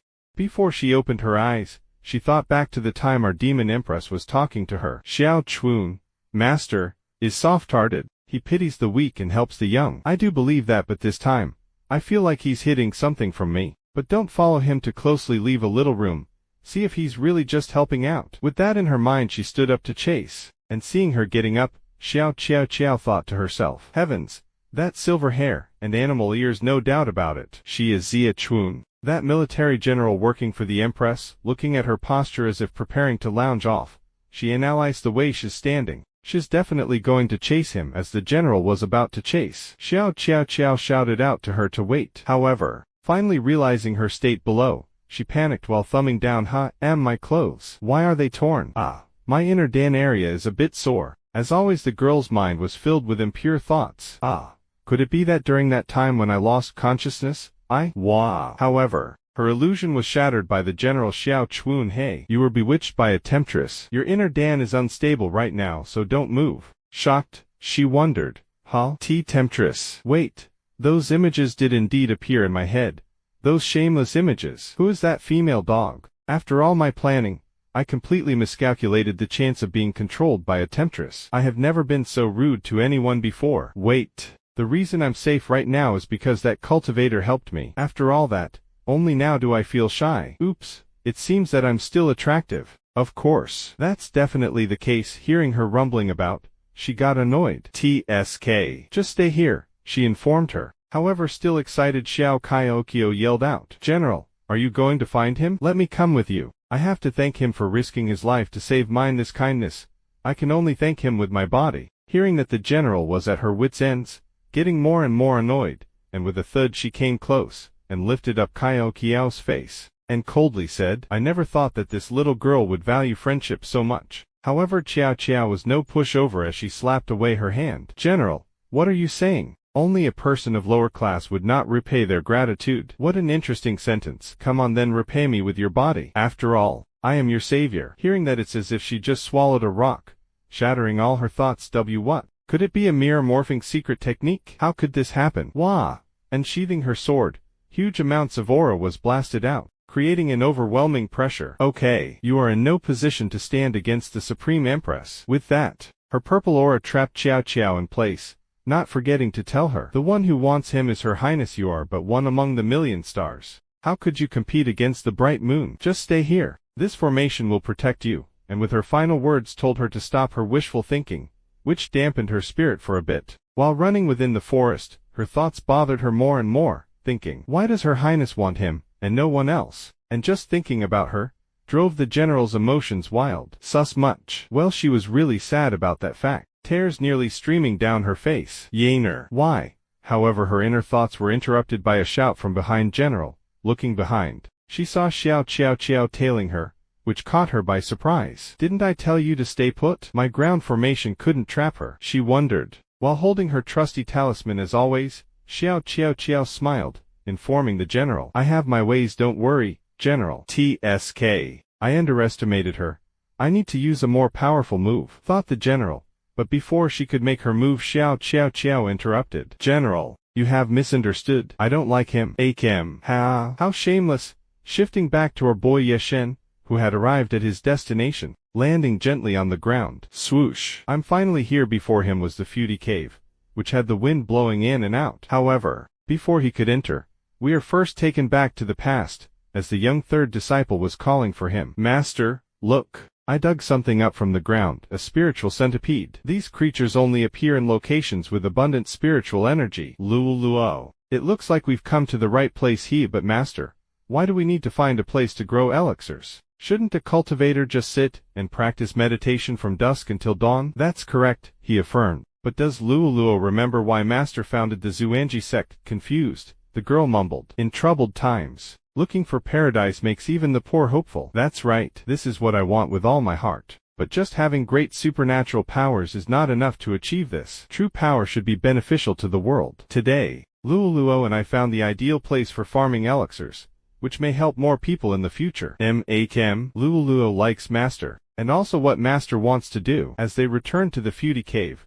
which was better looking at that time, little Luo spoke. Don't worry, master. Luo will turn this place into the paradise of master's dreams. Haha, okay? Let's make use of Luo's blessing, and name this place Feudy Cave. The Chinese characters used in Feudy have the meaning of blessing. Still looking at the now gloomy place, he still smiled while saying how nostalgic it was to see it. Wait, Luo has now become a woman who's made a name for herself. What was that saying again? Women change when they come of age. Feeling something, he wondered. Oh, the two girls that pretended to be asleep are probably chasing my fake body by now, right? I should thank that dog general for exposing her flaws. Surely enough, the general and Xiao Qiao were chasing his paper clone. Yeshen then continued. That was the only way I could smoothly steer my boat and avoid the tigers. Hey, wait, it's not right to trick people. I'll settle this matter first and then make amends with them. They shouldn't catch up to my fake body. So soon shifting to the busty duo, it seemed that Xiao Qiao was embracing the general, which naturally stunned the general, causing her to blush a little. What are you? She tried to protest, however Qiao did not let her finish as she covered her mouth with her hand. General, please don't make a sound. If this causes him psychological trauma, then he'll be unable to even lift his head. Shouting in a whisper, she said, are you just going to let him be then? It's such a waste that Her Highness thinks of him as a gentleman. I can understand how you feel. Under Her Highness moonlight, he is going as far as to express his desires to a tree. Since the clone had no intelligence, it was repeatedly hitting the tree. Qiao then continued.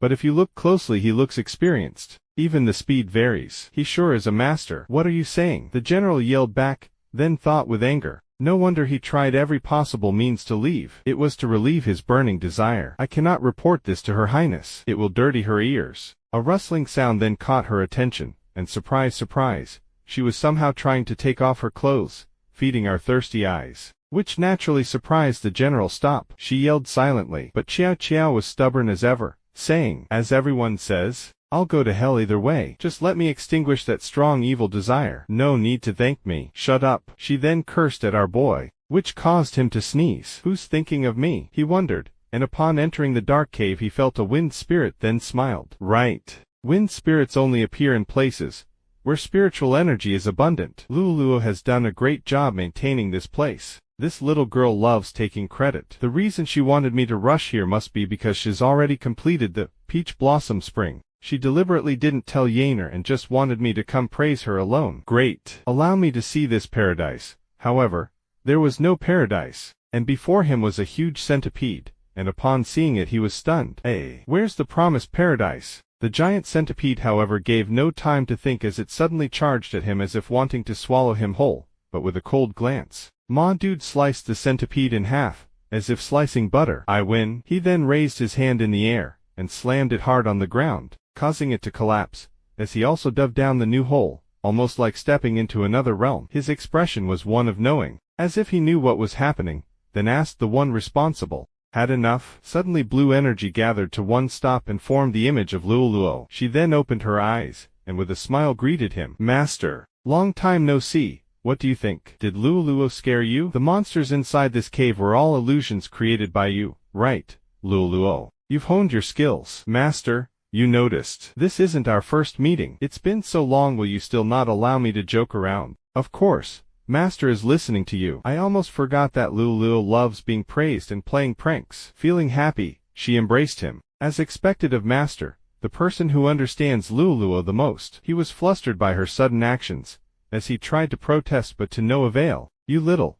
Fine." He then suddenly got serious. "Spill it. What are you up to that you're even hiding from your senior sister? Even having your soul leave your body to tell me?" Feeling nervous, she hesitantly responded, "Actually, my soul hasn't left my body. It's just my soul is all that's left." Playfully sticking her tongue out, she continued, "I, Luoluo, have died." Not expecting that, he asked with a serious face, "Oh, who did this to you?" "Please calm down, Master. Actually, Luoluo set this up for herself." "That's enough talk. You can have a look with your own eyes, Master." Touching his forehead, she showed him her memories. "For the 100 years Master's been secluded, countless scoundrels and bandits have laid their eyes on our sect, and once again our sect was under the danger of being wiped out. Fortunately, the senior sister and I remembered your teachings well. Step by step, honing our skills, we were able to make it past that crisis without any losses. After we've slaughtered their leaders, senior sister had to change the name of the sect. Only then were we able to catch our breaths." Even so, 10 years later,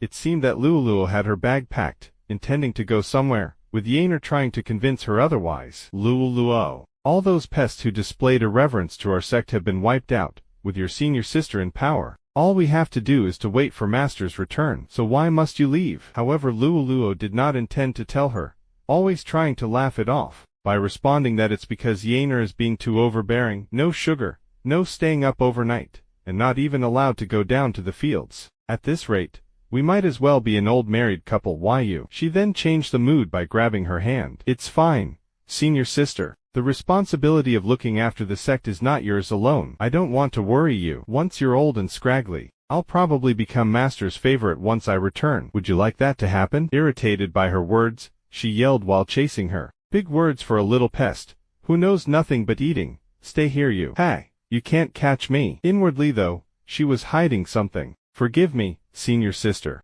The great fortune teller revealed to me that from Master's seclusion, and up to our sect being targeted onwards, someone planned it all out, also giving us hints by showing a silhouette of the Buddha statue. If you were to find out, you would have dedicated everything to wiping out our enemies, right? I don't want to see you looking like that again, senior sister." "Oh, Master, I'm sure you'd understand, right? We in these turbulent times." At that moment it seemed Luoluo was fighting the Buddha statue, and sadly came up short, as she got a huge gaping hole to her body, and at that she could only long for the only family they've had. Returning to the present, she still continued with the story. "After that bloody battle, I took the Phoenix toxin, and escaped with the spiritual fetus. I then set up a decoy and had Tianshu City built. With that, I had Zhang Kong wait for you to be born, huh? Surely, senior sister still thinks I'm alive. Truth to be told, I wouldn't be able to hold the spiritual fetus for 3 or 5 more years. It's a good thing, Master, that you're here." While she was trying to make light of her situation,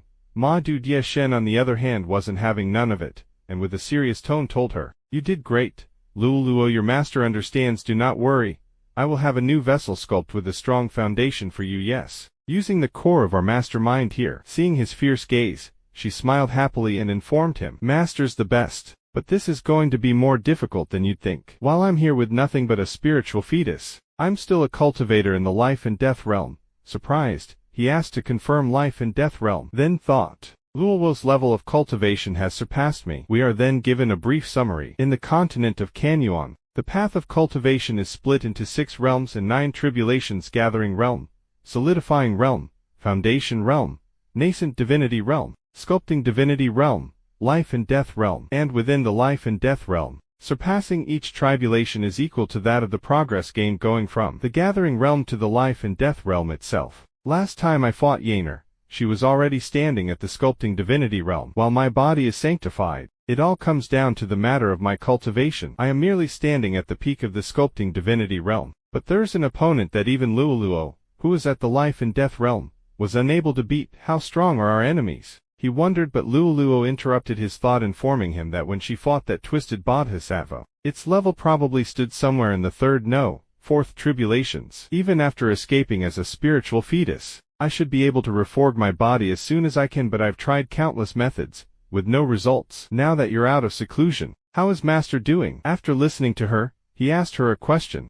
You think I'd lose, while also thinking, while it's true I haven't made any progress with breaking out of this realm, but with my sanctified body I should be able to stand up to a fourth tribulation. Lu then replied to him, I knew you'd try to fight them head on. However, if you're going to win, you come back with an overwhelming victory. Am I right? Victory by an inch is still a loss. I see Luoluo knows me well. She suddenly spat out a drop of liquid energy. That's the reason why I've remained here. This ice silkworm is a dried dan I've made using priceless ingredients I've gathered throughout. If you make a breakthrough after taking that, it'll be a major boost to your chances of winning. Feeling something wrong, he seriously asked, is that another lie I'm hearing, Luoluo? With such a marvelous pill, Luoluo, why didn't you use it for yourself? Even as a mere spiritual fetus, make a breakthrough with that and your chances of reforging your own body will be much greater. Not to mention, these so-called priceless ingredients are no different than the ones I've seen 100 years ago, and they have no such effect. Luoluo, this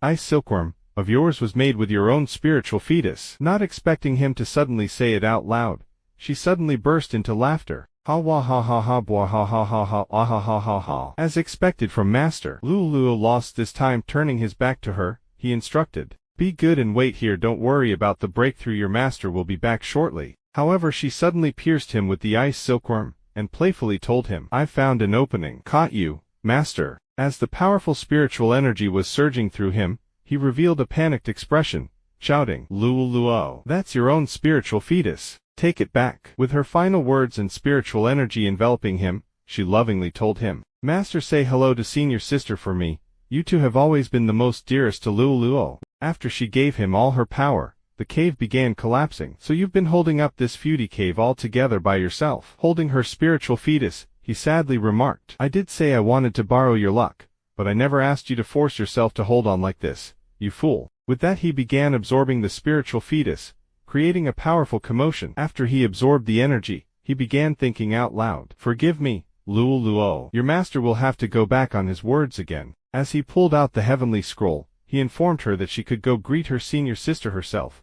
As he was placing her soul in the book, he began thinking, the heavenly book can nurture souls. If I keep Luoluo inside the book, her soul will not scatter. I suppose this will do for now. Finishing what needed to be done, he suddenly became serious. I know you've always been fond of traveling, right Luoluo? Why don't we go on a stroll? I'd like to pay a visit to our mastermind here. With that he made the resolve to make the one responsible pay. Shifting back to the two girls, they felt the ground shaking from all the commotion caused by our MC. The general, cautious as ever, wondered, what's going on now? In the next second, the paper clone they have been following exploded, causing her to wonder even more. Decoy, I'm sure I got his scent down, so when did he? However, before she could finish her words, her sensitive ears sensed something, which got her on high alert. A surge of energy from that direction. Someone made a breakthrough. It's a significant level. From behind, Xiao Qiao groaned in pain, falling on her knees.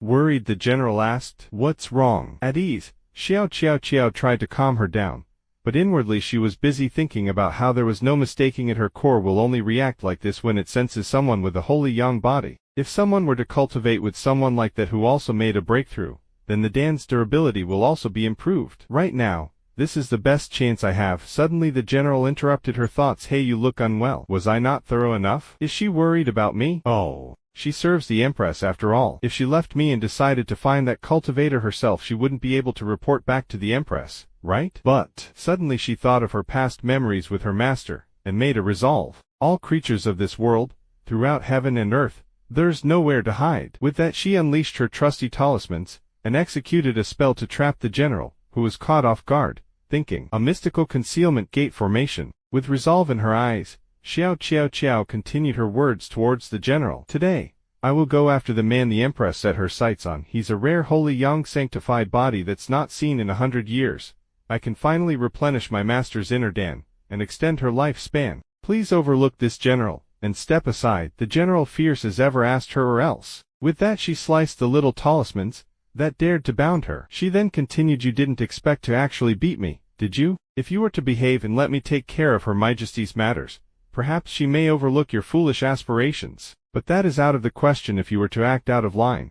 As her sword neared her neck, the general did not stop. And for that matter, is this how your master taught you? All that talk, you still had to rely on others to do everything for you. Typical of low lives to resort to such methods. Hearing such words, it's as if it triggered something deep inside Xiao, and with a resolute voice asked her to take that back, surprising the general. However, Xiao continued, while holding the sharp knife with her bare hands. I demand you to take it back. What does my uselessness have to do with my master? As she said that, more talisman attacks fired at the general.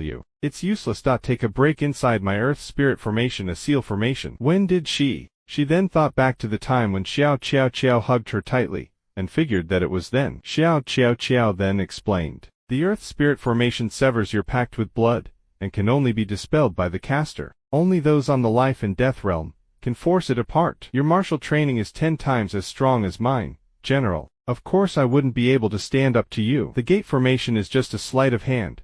I was betting on your distaste for my methods. Furious, the general shouted, you planned this all along, you fraud. Liar. Turning towards her, she informed her, I never lied to you. It's precisely because I'm the helpless type. I must rely on these cheap tactics without a master around.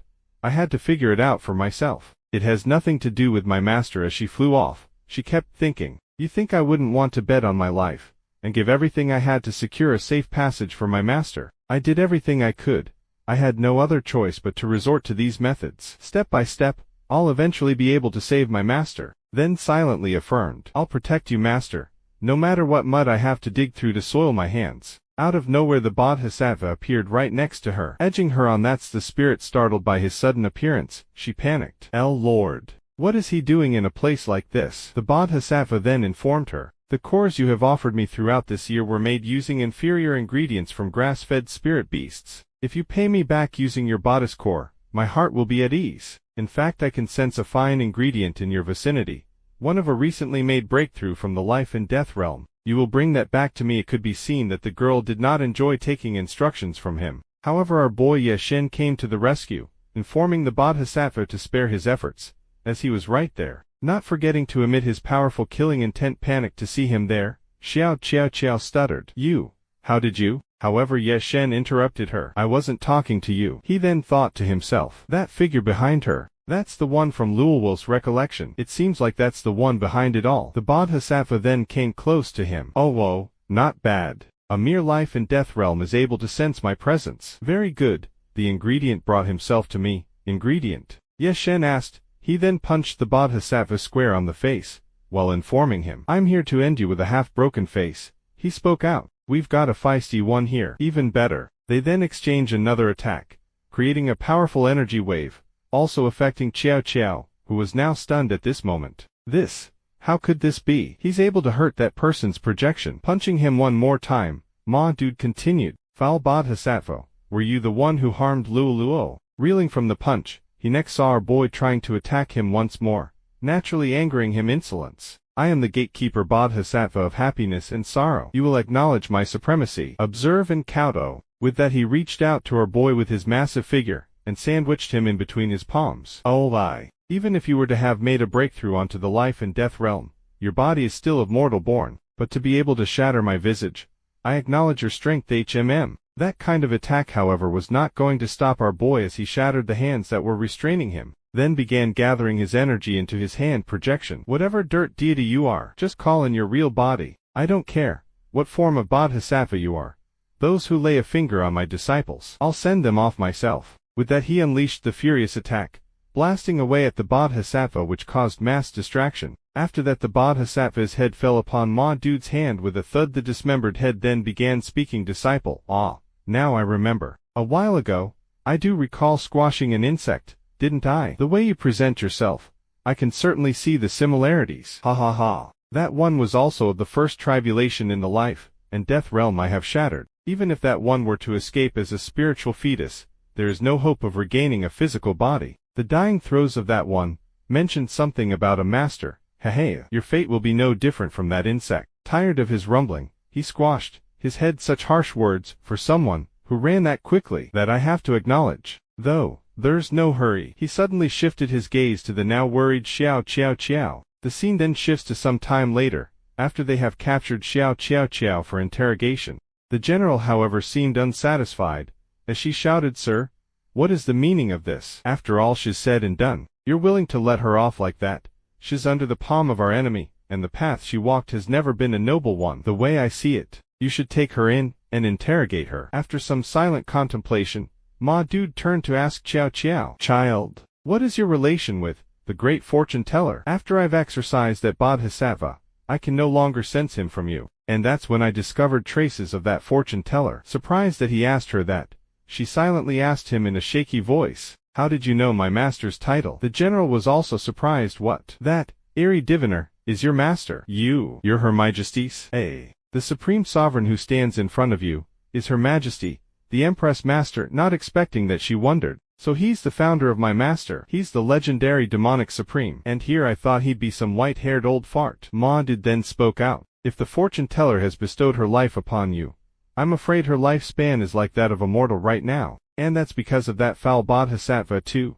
Feeling ashamed, Xiao Qiao Qiao lowered her head. "It's all because of me. Because of someone like me. It opened up a chance for that bastard. If my master hasn't passed on her energy to me, wouldn't someone like her be more than capable of getting away?" But the moment her spiritual energy wavered, she was captured. That bastard somehow managed to get a hold of her title as the eerie diviner, and had her divine the various ways he could manifest himself in this continent. Since my master refused to assist him, he used his foul spells to bind her body by his will, divinate. After he got the results he wanted, he had me collect 1,000-year refinement pills for him so that he may gain a physical body and walk this realm. But he did a number on my master. She can neither live nor die. After that, I had no choice but to follow his orders to collect the refinement pills for him. Yet he keeps moving the goalposts. He would continue to torture my master to get me to act. As of now, he's gathered 500 years worth on him. If I can find a young body, it would have been close to my goal. However, that foul bodhisattva is a being beyond this realm. No one can see him coming. Within a flash, he has severed our connection just like that. I can't find him anymore. I can't find my master. There's no need to cry." He comforted her, as he had his own ways to deal with that foul bodhisattva. "Wait, there's a more important matter, sir. Stop being so secretive. What could be more important than saving my master? That's why you shouldn't be so hasty." Ma Did then continued, "The foul bodhisattva came here to seek the longevity elixir, so he expected you to be around me. If you get your hands on it, then he'll profit.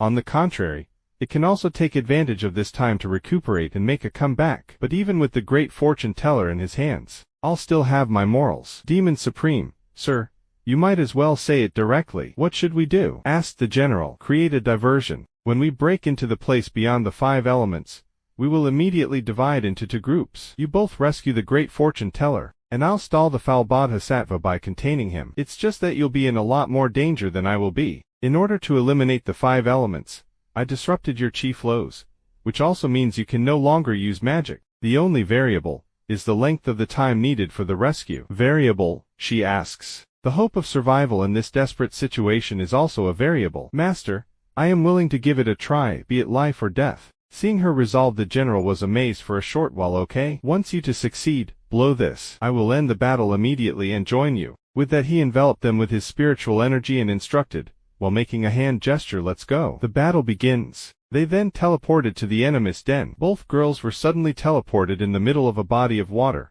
while traversing through the water. The general, witnessing her use of talismans, was amazed. "A talisman with no additional spells can only burn this bright. Are you sure we're not going the wrong way?" When I set up the formation and entered the place beyond the 5 elements, I saw in a blink of an eye that the foul bodhisattva was in a pure white land. Xiao Qiao Qiao then replied, "I have walked this path thousands of times. I will never go the wrong way." Pure white land. That was the illusion created by that beast himself. It's essentially no different than this puddle of mud. "Stop," she instructed the general. "We're here. Before them was a huge tree trunk with a huge red giant eye. This thing is called the Tongshan Dao, and it was placed here as a guard by the foul bodhisattva. If one is caught by it within 10 feet, not even bones will be left, master. She is locked behind that thing. The general then thought, judging from its appearance, it should have an excellent field of vision. Even without the blessing of magic, it shouldn't be difficult to kill instantly with my speed, but it may alarm the foul bodhisattva and hinder the demon supreme. Suddenly Xiao Qiao Qiao counted down from 3, 3, 2, wait. First, the general tried to probe what was going on. However, on the count of 1, the giant red eye closed for a slight while, surprising the general. Now, she shouted. With that they all ran for it. What did you do? Nothing. Tongshan Dao has good vision and a fierce nature, but it also has a fatal flaw. Every 30 breaths, it will close its eyes and rest. This is our opportunity. There is a small door ahead. Let's go in through that. Remember, close your eyes when passing through the door, otherwise you'll be blinded by the mechanism. There is a ghost lamp 15 feet away from the small door. Take it, otherwise you will be haunted by wandering spirits. And, looking at her tenacious attitude, the general began some deep thinking. Has she always been this way? Avoiding the traps over and over again, memorizing the tricks of each stage, day after day, just to save her master. If it were me, could I endure and lie dormant like her for so long? After going through the final huddle, her master's figure appeared,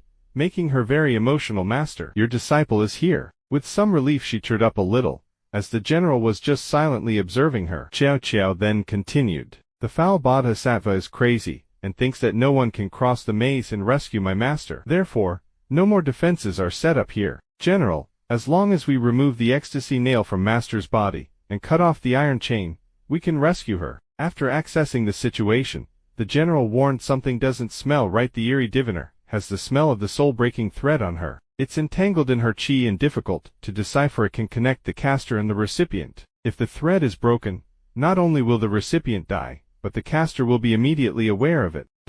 What thinking back to her memories with her master, she felt helpless and fell on her knees, despairing. I still can't save her. As she was crying, the general interrupted her emotional outburst. Don't be silly, and taking out a blue jade stone, she said. The demon supreme had us both come together. Here you go. Her Highness Jade Messenger, also known as the Revival Talisman, can be used as an extra life when encountering a certain death. Thinking back, the Supreme had already noticed that I had a Jade Messenger at that time. After all, her Highness' aura was on it. The soul-breaking thread only recognizes the caster, not the recipient. All you need to do is use your hair as a matchmaker, and tie it around the charm. Have it replace the eerie diviner. Hearing that, her eyes regained hope once more, shifting to the main battle. Seeing our boy Ye Shen appearing out of nowhere, the foul bodhisattva was amused. However, for a moment something caught his attention. Oh, the soul-breaking thread. Hey, was I mistaken? Seeing him distracted, our boy Ye Shen called for him. Hey, then threw one of his punches. Where are you looking? You should be focused when fighting. I'm going to teach you that now. Understand? With his head separated, the foul bodhisattva spoke out. Little brat, haven't you figured out the situation? In here, you are but something in my pocket. With that he attacked him, changing into a new different form with multiple heads and grotesque body parts. Your only choice is to be dismembered by me. So noisy. What did you do? What's that sound? Finally gearing up to take things serious, Ma Dude made a solemn resolve. Not, what did I do, but, what I'm about to do. Now I can finally beat you up with no remorse. This, feeling his energy, the bodhisattva yelped in pain. Ah, yang energy. The purest kind of yang energy. You still have so much of it. The purest yang body of the life and death realm could see my true body, but they're still intact. This talent, it's truly outstanding. I'll definitely eat you. Grabbing him, Ma Dude tried to swallow our boy whole. You fallen victim to my teeth bite. Even if you're a powerful person at the sixth tribulation of the life and death realm, you'll be ripped apart by me in the end. Feeling something wrong, the bodhisattva wondered. Akem, I can't bite down. Teasing him, Ye Shen asked. A massage. Smashing his teeth, he said. A mosquito bite hurts more than yours, you brat. Your physical body is sanctified. Smashing him one more time, he teased again. What? Are you jealous? I still have a surprise for you. Ma Dude truly wanted to smash him apart, as he followed up with another heavy blow, bursting his stomach apart. This is a physical body. Isn't that what you wanted? Ma Dude then popped one of his grotesque body parts, which caused him to flee from pain. Just what kind of divine being is this brat? He could create a physical body for me with his bare hands, but in the place beyond the 5 elements, if one has a physical body, they'll disappear. I need to get out quickly. However, he was not about to go far, as he was suddenly bound by Ye Shen's golden energy. "Where are you going in such a rush?" he asked. Demonstrating his might, Ma Dude continued, "Our fate has not come to an end yet." His technique was the spiraling gate of 9 heavens formation. Intense. "Oh, what kind of technique is this? It can trap me so tightly that I can't move." However, his body parts kept being slashed by our boy, controlling the golden strings by his finger. Ma Dude said, "Yeah, this feels just right. You must be happy to have a physical body now, right? So why are you showing a distraught expression?" Next second, Ye Shen bound his mouth shut. "No need to speak. I understand. It's because the body is too ugly. It's okay, I'll help you fix it." With that, he kept manipulating the golden strings, reforming his look, and with a cunning smile, continued, "There's still much to fix. No hurry." He then began chopping off his body parts again. "This leg, it will cause you harm from all directions, which is no good. This head, it will cause you to reminisce too much, which is no good. This and those." After mutilating him multiple times, he informed him you have no use for them. Witnessing his new state, Ma Dude was delighted. "Yes, much better." Not wanting to give up, the Bodhisattva spoke out. "Little brat, do you really think you can kill me like this? I still have a physical body outside this place." Soul-breaking thread activate. "Come, great fortune teller." However, he was unaware that the great fortune teller was rescued, and the body was replaced by the blue jade from earlier, which naturally surprised him. Unable to hold it in anymore, Ma Dude Ye Shen burst out into laughter. "Was this your physical body? It's so small and unique, but you're so big. Can you really fit?" Infuriated, he asked, You did this. I'll kill you. I'll definitely kill you." Suddenly light appeared around the Bodhisattva's body, which began to heal him gradually. The body that was supposed to disappear. "It's healing." Holding up the heavenly scroll, Ye Shen continued, "The body will disappear. I know you're in a hurry, but slow down. I'm still here, aren't I? I said I'd fix it. I'll fix it until I'm satisfied." The scene then shifts to the girls with a golden leaf guiding them somewhere. "Master, the leaf showed us the way. We're here." However, before she could finish her sentence, before them was a surprising scene, with Ye Shen sitting in front of the destroyed Bodhisattva. This is coming. "How is the fortune teller?" he asked. "Thanks to the general's help, her life isn't in danger. She just needs to wake up." "Sir, is that thing dead or alive?" "What? Dead? Isn't that punishment to light?" Qiao Qiao shouted, then continued, "It made my master stay on the border of life and death. How is he worthy of just having a body and soul that disappeared? Cutting it into pieces, boiling and making medicines out of it isn't enough." Amused by her words, he smiled knowingly. That still wouldn't be severe enough. I used a technique to imprison him here, and placed a physical body restriction on him. This way, he'll suffer the pain of his body being reconstructed forever." As expected of the master, the general beside them was busy thinking. Relieving one's chi is one thing, but more importantly, the foul Bodhisattva has no chance of leaving the place beyond the 5 elements this way. Now that I think about it, since we entered the place beyond the 5 elements up until I used the Jade Messenger to save the Eerie Diviner, the Demon Supreme had already foreseen all the possibilities, and this result must be been within his calculations. Is this what we call the strong? After laying the great fortune teller down, Qiao Qiao asked, "Sir, is it true that master isn't in a good state?" Ma Dude then replied to her, "The reason why her physical body could survive the place beyond the 5 elements is because of the foul Bodhisattva's chi. Now that it has declined, I have to redirect her chi flow.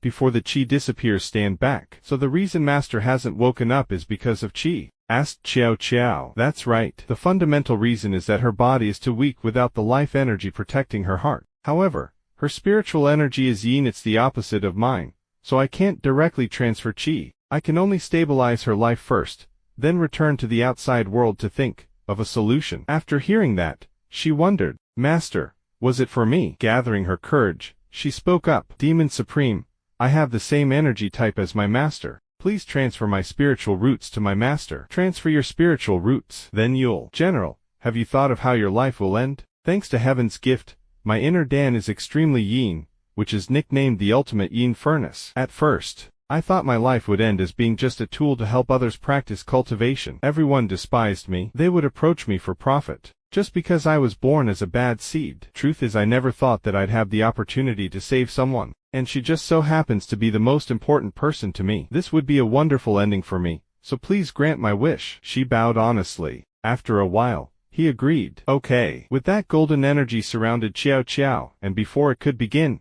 she pleaded, "There's one more thing. When Master wakes up, please tell her that Xiao Xiao has gone to travel around the mainland in order to become a professional cultivator. That way, I'll be more fulfilled." With that her eyes closed slowly, and after some time had passed, she seemed to open her eyes. Hey. After my spiritual roots were transferred, my body should have disappeared. How am I still? However, before she could finish, Ye Shen interrupted her. "Silly girl, if someone else were to perform the spiritual root transfer, you would indeed die. But I was in control of the situation, so why wouldn't I save your life? It's just that your spiritual roots are gone, and your inner Dan is also useless. I'm afraid you won't be able to cultivate anymore." Feeling immense gratitude, she jumped to embrace him. "Oh, okay. This couldn't be better. Master is saved, and I don't have to be a bad seed anymore. Demon Supreme. Thank you.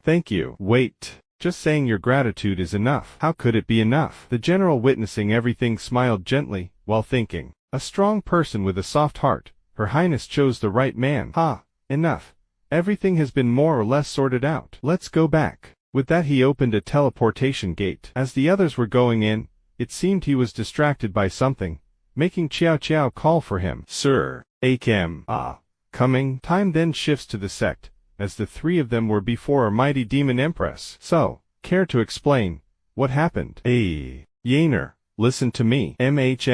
I'm listening. Allow me to listen carefully about why you returned as the first tribulation of the life and death realm after just going on a little trip. Never mind the junior sister, the fortune teller, but why did this female cultivator also return to the sect? Master, you'd better choose your words wisely. If you say the wrong thing, punishment will be ensured. Seconds later the injured fortune teller was brought in, making Xiao Xiao worry a bit, which caused the general to comfort her. "Don't worry. Her Highness has already asked for the sect's best medical practitioners to treat the eerie diviner, so believe in her. She'll wake up soon." "Yeah, Her Highness has countless talented medical practitioners. I definitely believe her. I've really caused you too much trouble during this trip. By the way, where did Her Highness and the Demon Supreme go? I'd like to bow and express my gratitude to them." Hearing that, the general panicked, then pushed Xiao Xiao away. "I'll take you to change and eat first. Those two are probably busy." And indeed they were busy with our demon Empress, being major sus, not knowing if she was interrogating him or seducing, making our boy Ye Shen panic,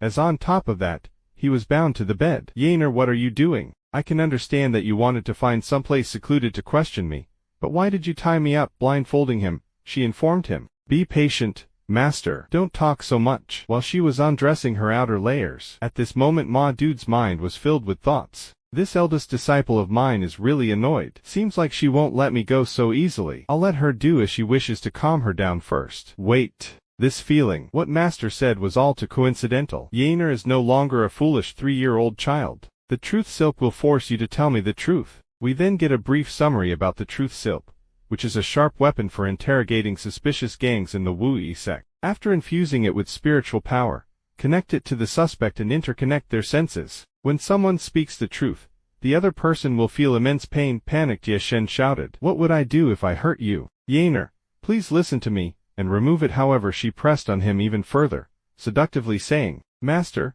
when you first achieved the first tribulation of the life and death realm, did you do something with that female cultivator? She doesn't plan on giving me a chance to refuse at all." He thought, then replied, "Yes, happy." Our demon Empress continued.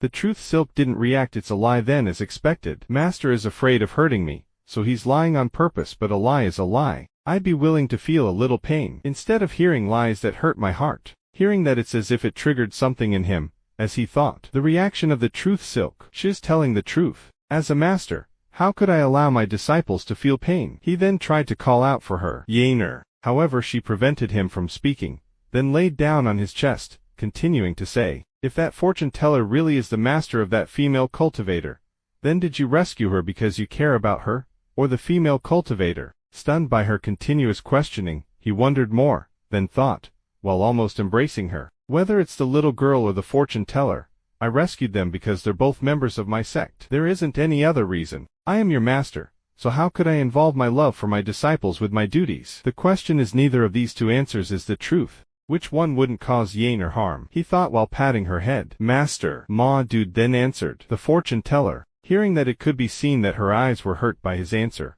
which caused her to nervously wonder. "No pain. It's a lie. Could it be that Master cares for that female cultivator more?" Scared of her thoughts, she pounced on him, hugging him tightly. You took the female cultivator back to the sect with you. Have you developed feelings for her? Panicked, he hastily replied, "Oh, that's not it." Oh. However, because he spoke the truth silk shocked her, causing pain. Ach, Yaner. Oh no, I accidentally told the truth. I caused her pain. No, I need to undo this silk first, he thought. Panting heavily, our demon Empress called out for him. Master, Yaner is so happy. Which struck him by surprise as she told the truth. It hurts. She's telling the truth. But why? Why is Yaner happy that I have no feelings for that little girl? Now, my final question, Master. Do you want to spend a night together? Hearing that she asked him if he wanted to sleep together, he immediately became stunned.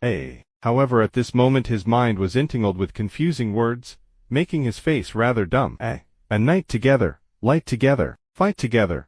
Looking at his dumb face, our Empress pouted. You dummy, stop playing dumb. What's so difficult to understand? In saying that, she wrapped her legs around our boy Yeshen, which made him shriek back in embarrassment, as he stuttered. I am Master. Is Yaner not pretty enough? I know, but if Master doesn't want me, I'll keep on hurting until you tell me what's really on your mind. Let's see. Will you finally give in? Mind you, she said such words while gently biting on his ear, causing him to finally be unable to handle it enough. He tried to protest, however it was futile in front of our persistent Empress as she grabbed his mouth. So you declined to answer? Even better. With that, she also grabbed his hand, placing it on her thighs. I'll take your silence as a yes. In saying that, she tried to get things started, which massively overwhelmed our boy Yeshen, as he used his escape technique, bursting into smoke and replacing his body with a puppet. How he escaped, wondered the Empress, and shifting to our boy, who just escaped from the lion's den, could be seen looking rather flustered. Damn it. As a master, how could I have these thoughts towards my own disciples? The mighty Empress was also left flustered by her own actions. Huh? That's why he's running with this kind of strength. He might have hurt me by accident, silly master. That's fine. We've got the entire day ahead of us back to the MC, to drive away the naughty thoughts in his mind. He stood underneath a waterfall, chanting his mantra, may my heart and soul be as one, as my energy flows freely in harmony. No change shall move me. May my heart and soul be as one, as my energy flows freely in harmony. No change shall move. However, just thinking about our Empress again, his banana nearly bursted out of his pants, and to avoid the thought, punched himself. Sigh. No matter how many times I read the heart-calming mantra, it's useless. It seems my training is still lacking. Yaner, weren't you that independent little lady I used to know? You had such a foul mouth, but your heart was at the right place. You'd never fight over anything, and quietly follow behind your senior sisters. Years ago, when our sect was in danger, I slew my foes at the front lines, while you stayed behind without a word to make sure everything's alright back home. You told me all you wanted for our sect is everlasting peace, to remain a family. If we're family, why are you coming on to me? And how should I face you? He thought. Then suddenly a voice from his back spoke out, questioning his words. Are you just playing dumb, master? Or do you really not know? Turns out it was the third disciple, Luluo, emerging from the heavenly scroll. Oh Lu, you can reform yourself, yeah. It's all thanks to Master tucking my soul inside the heavenly book. I've been slowly nurturing my soul, she replied. You still need to pay attention to your energy output. Suddenly materializing like that can be dangerous, then continued. While I fought that Bodhisattva, I sealed a great deal of his cultivation inside this order jade. But since your current being is non-recipient, I was going to slowly transfer this back to you while you recover. You still haven't answered my question, said Luluo, as she questioned further. Are you truly not aware of how she felt? Or are you avoiding her because you genuinely never felt that way towards her? If not, why not? Look at Luluo instead, she said playfully, stunned by her words. He tried to confirm more. What do you mean? Was I not clear enough? Since Master doesn't want to sleep with senior sister, how about with me? Although I'm currently a spirit, Luluo doesn't no less than senior sister. With that, she struck a pose. What do you think? However, for her words, she got a karate chop on her head for speaking nonsense. Then I shouted, are you pranking me again? Don't think that I can't do anything to you because you're a spirit. Messing with me? Is teasing Master fun? After getting chopped in some silence, she spoke out. It's obvious now, Master. You only view me as a child. An adult isn't moved by a child's words, so they wouldn't be troubled, right? That means you already view senior sister as a woman. Hearing her speculations, he suddenly became very embarrassed, mumbling incoherent words. Am I impossible? He protested. Yaner is your senior sister and also my dearest disciple, so, asked Alu, what does the love between a man and a woman have to do with identity? Or could it be senior sister isn't your type, Master? Would you prefer someone smaller? Nonsense. What does size have to do with this? However, As he turned towards Alu, it seemed she had already retreated inside the heavenly scroll, and later we know why, as our demon empress was before our boy Yeshen. Picking up the heavenly scroll, she then called for him. Master, who are you talking to, even hiding in this secret place? I finally found you. Still nervous around her, he shyly grabbed the scroll, thanking her, while also lamenting about how he was caught. Because I suddenly thought of something, he replied. However, suddenly the Empress grabbed his hand, preventing him from escaping again. What could possibly be this urgent? I think I heard something about size. As he was nervous, he began his rambling. Yes, right? According to my observations, size is directly proportional to the amount of inner Dan Qi a person has, thus affecting the speed of breaking through a realm. This is the latest cultivation study Master did. In summary, the larger the size, the greater the cultivation. Oh no. What the heck am I talking about? Haha, such nonsense will definitely be judged. It's hard to get out of this situation, and now Yaner will definitely, however unexpectedly. Yaner chuckled. PFFT. Haha, what nonsense. Master is thinking about random things again. So according to that theory, doesn't it mean that the spiritual practice of men won't be able to catch up to that of women? Hearing those words, as if his heart softened, melting in her warm embrace, and since he was distracted, our demon empress tried to call out for him. Master, what are you thinking about, Pa? Nothing, I just suddenly thought that in this world, only you would laugh at my fantastical ideas. His shy expression while saying that also caught the empress off guard, making her blush. Cough. Yaner, regarding what you said about that, however, before he could finish his words, as always, the Empress prevented him from speaking. Master has been out for so long, you must be tired. Right, how about you rest for a while first? Okay, he replied, then thought, she is still as considerate as ever. It turns out I was overthinking. However, he was not, as in the next second, he was kneeling inside a bathhouse, only donning his little towel, and his mischievous disciple, teasing as ever, called out to him to join in. Master, what's wrong? Are you not coming? Ma did, then finally lost it, thinking, this makes sense. As if it makes any ducking sense. You told me to rest.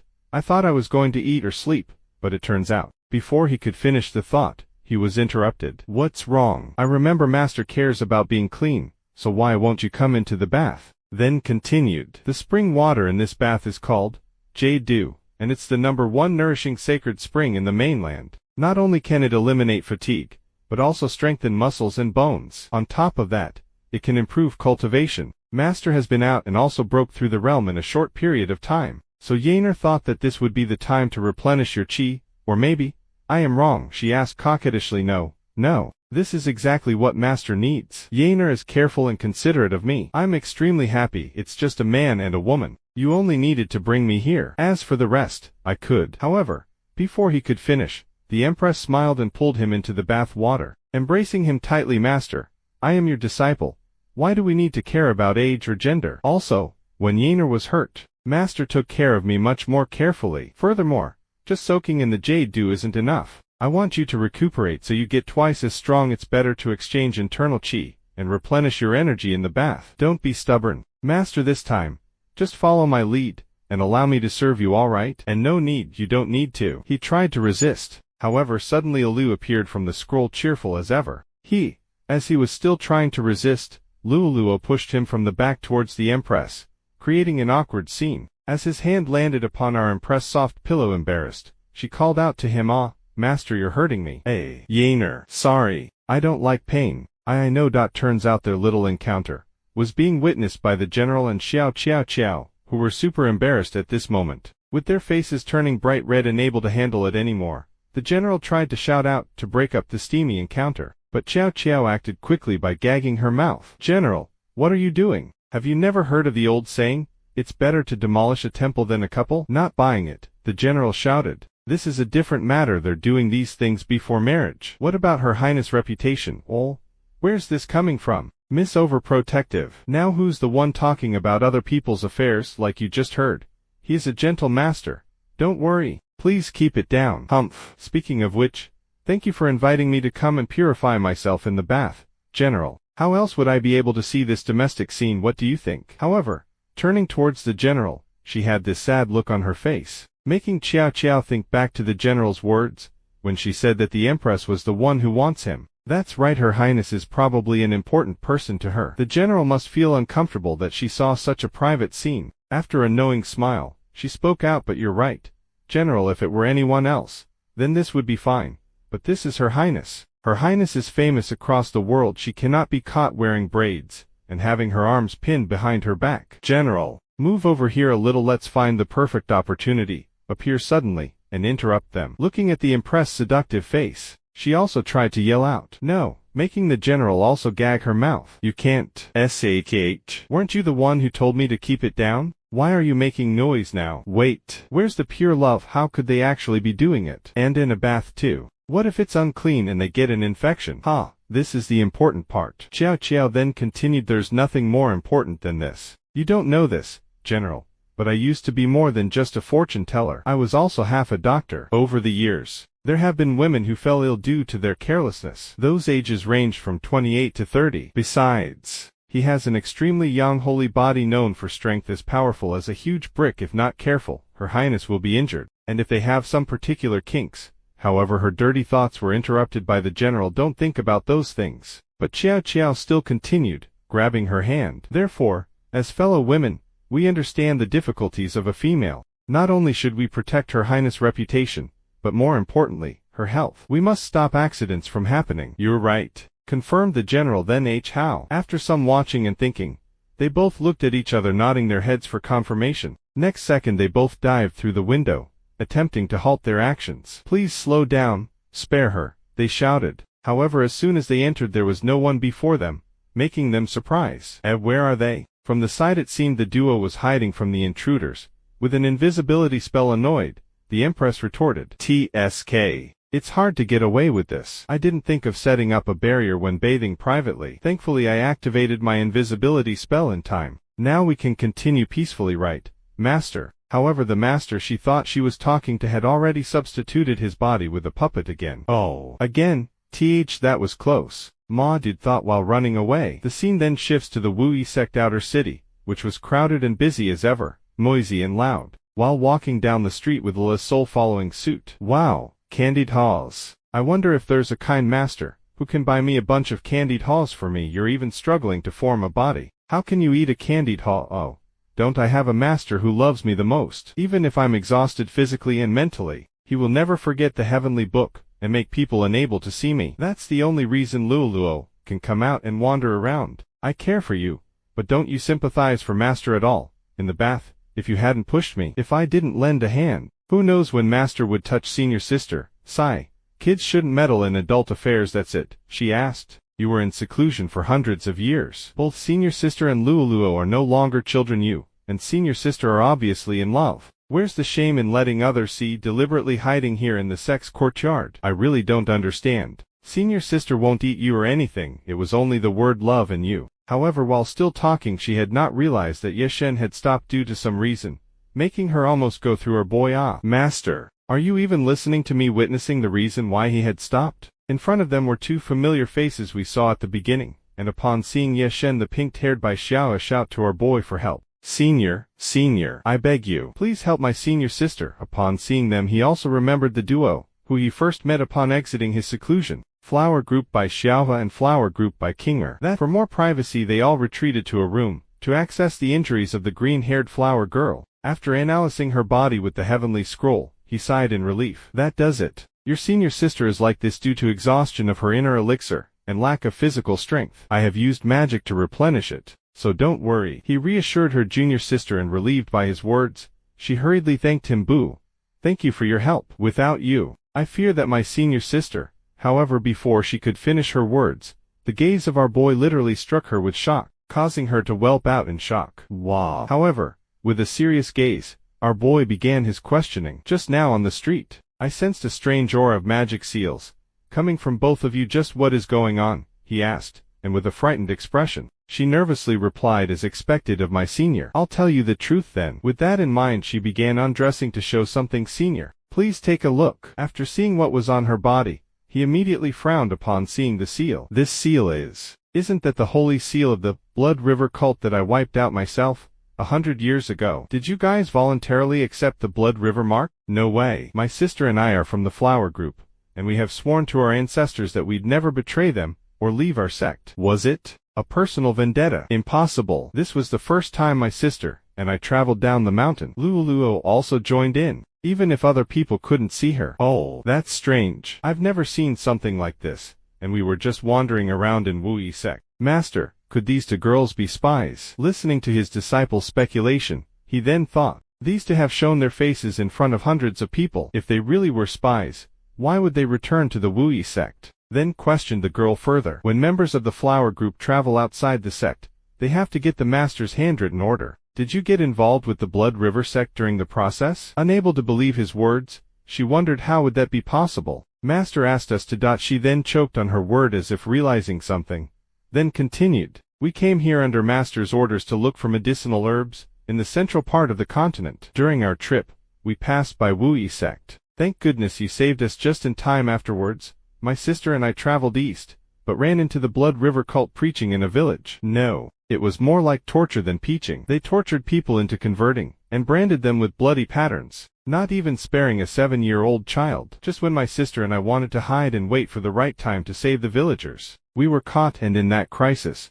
my sister used her magic to protect me, and after a fight, we were able to shake them off. But when we reached an empty area, I found that my sister had already been marked by the Blood River cult. It was a full moon that night, and my sister felt so miserable that she almost killed herself. The road back to the sect is long, my cultivation level is too low, and I was afraid that the people from the Blood River cult would harass us again. I dragged my sister back to the Wu Yi sect, hoping the Empress could stop those people. If I were lucky enough to run into you again, I might be had a chance to be saved again. Ma did then finally replied back, no need to be shy. When traveling, there will be times when you need help, but according to what you just said, the only person who was marked was your sister. How come you? She then answered before he could finish his sentence. The mark on my body suddenly appeared last night. Perhaps they never wanted to spare either of us. Hearing that, he thought to himself, this is a bit troublesome. The Blood River mark, it's a restriction imposed by the leader of the Blood River cult on his followers. Anyone marked will have their spiritual powers extracted from their physical body, and gathered onto the leader's body. The fate of the followers is either to be sucked dry or they'll turn into corpses. To lift the seal, one must kill the caster. The girl then snapped him out of his thoughts. Senior, perhaps by the next full moon, my sister and I will both be affected by these Blood River marks. Last time it was spiritual energy exhaustion, but next time we may lose our physical bodies. If that's the case, please take our remains to the flower group so that we can return to our homes. I will definitely repay your kindness in my next life. Luoluo from the back smeared. TSK. I've seen this scene too many times. Without answering the flower girl, Ma Dude was then seen in the next scene, flying over the buildings of his sect, and Luoluo following suit as always started her usual talking. Master, do you want to leave the city and deal with that red-cloaked guy yourself? Of course, he replied. Hundreds of years ago, the Blood River cult was already an evil cult. I remember their leader's name was Blood River Elder. That's right, but during the sect war, one remembered I did kill him once before. So what? Even though I was killed, I'm still living in the heavenly book, aren't I? Who among those who practice Taoism doesn't have a life-saving trick? But master, is it really okay for you to go to war like this? Ma Dude then replied to her that being a cultivator doesn't mean one can do whatever they want. You just heard that the Blood River cult attacked an ordinary village. Should I just stand by and watch? Not that, she tells him. Then what else do you mean? Senior sister. Deed. She then karate chopped back her master. This is the territory of the Wu Yi sect. If what that little girl said was true, do you think senior sister wouldn't know about it? Oh, he exclaimed in pain, then thought to himself, that's right, even that little girl could find traces of the Blood River cult. Not to mention Yaner, who's an empress. She's always hated evil, and definitely wouldn't ignore it unless. Luoluo, however, interrupted. Didn't I say that we weren't children anymore? Senior sister must have her reasons for doing this. Master doesn't need to tell her what to do anymore. What's more important is to discuss things with senior sister. Senior sister must definitely be waiting for you to go back. After some silent contemplation, Ma Dude sighed, agreeing with her. Yes, I should go back. But how am I supposed to face Yaner now? He thought internally after all those heated moments during the day. Scene then shifts to our standing in front of our Empress room, as he was still hesitant about seeing her, and immediately as he tried to knock on her door, the room suddenly opened on its own, a cloud of smoke bursting out, and from the smoke appeared our lovely Empress, who seemed to have been the instigator of the large smoke, as she was seen donning an apron. Yaner, he asked in surprise. Master, you came back? After I took a bath, I was hungry, so I set up a small kitchen in the room. I made your favorite fried eggs. Looking at her appearance, he just stood there wondering to himself, there was such a big commotion just now. I was afraid to face Yaner, but she was just worried about whether I was hungry. Speaking of which, when we saw those temptresses before, Yaner just exchanged spiritual consciousness with the general and never left the city to look for me. There were probably important things in the sect that held her back. Could it be that Yaner had already found traces of the Blood River cult? With that in mind, he tried to ask her. Yaner, does Master? However, as always, the Empress prevented him from saying any further. What Master wants to ask, Yaner already knows. Scene then shifts to some flashback of our little Empress, who was sighing for some reason. Sigh, Master, you said you'd leave, and you actually left. Why crying? She continued. Now that the remnants of evil have been eliminated, there will only be good days in the future. Why couldn't you bring me with you? You just left Yaner by herself outside. Why? She then began explaining to our boy. When Master went into seclusion, I went to the cliff where you were to clean the place almost every day. I hoped that you'd one day change your mind and come out of seclusion to reunite with the sect. But you've been in seclusion for more than a month now. The Blood River ancestor, who you had slain, suddenly appeared before me. Not only did he not die, he also used his magic to brand me with the Blood River seal, making me the cult's forbidden delicacy. At that time, I was already a cultivator, so logically, I shouldn't have been at a disadvantage. But I was suppressed to the point where I couldn't even move. Suddenly, I noticed that he had a red skull, with a Blood River seal on it in his hand. That skull not only looked scary, but also emitted an ominous aura. I determined that the skull was abnormal, so I waited for an opportunity to use my magic to try and break it. Who would have thought that Blood River ancestor would use his spiritual fetus to defend the skull and escape? After that, he disappeared from the face of the earth without any news. After hearing that, he began his speculation. Red skull. According to Yaner, this skull is the secret to how the Blood River ancestor saved his life. Could it be the sacred object of the cult? No, that's impossible. There's no way I wouldn't have known such an important piece of information. Our Empress then interrupted his thoughts. I think it's suspicious, but the Blood River ancestor was deep in hiding at that time, and the revival of the sect was the top priority. So I put that aside for the time being and sent spies to conduct a secret investigation on the mainland. However, chaos began to arise within the Wu-Yi sect. He finished the sentence, making her shocked. Master, how did you know? It's not difficult to guess. In the eyes of that guy, you are his beloved disciple, and he should kill you as soon as possible, but he didn't. Instead, he branded you with the Blood River seal. That seal is for him to gather energy and cultivate himself. He probably wanted to do something in the dark at the time. Since he was up to something in secret, the more chaotic the situation was, the better it was for him. Based on his sinister personality, he should release followers in the Wu-Yi sect to recruit new members, so that you'll be overwhelmed. But despite that, it's not enough. She interjected. In the past 10 years, that Blood River ancestor suddenly appeared, and gave my spies information that he was recruiting members in the north. He even killed several of my good generals in the spirit realm, which shows that his strength has greatly increased, and he's about to break through the realm of life and death. Among the summons, there was also news of the death of the innocent in Wu-Yi sect. I personally confirmed that the mark is exactly the same as the pattern on the red skull. The Blood River seal. Clenching her fist, she continued. When I found out his intentions,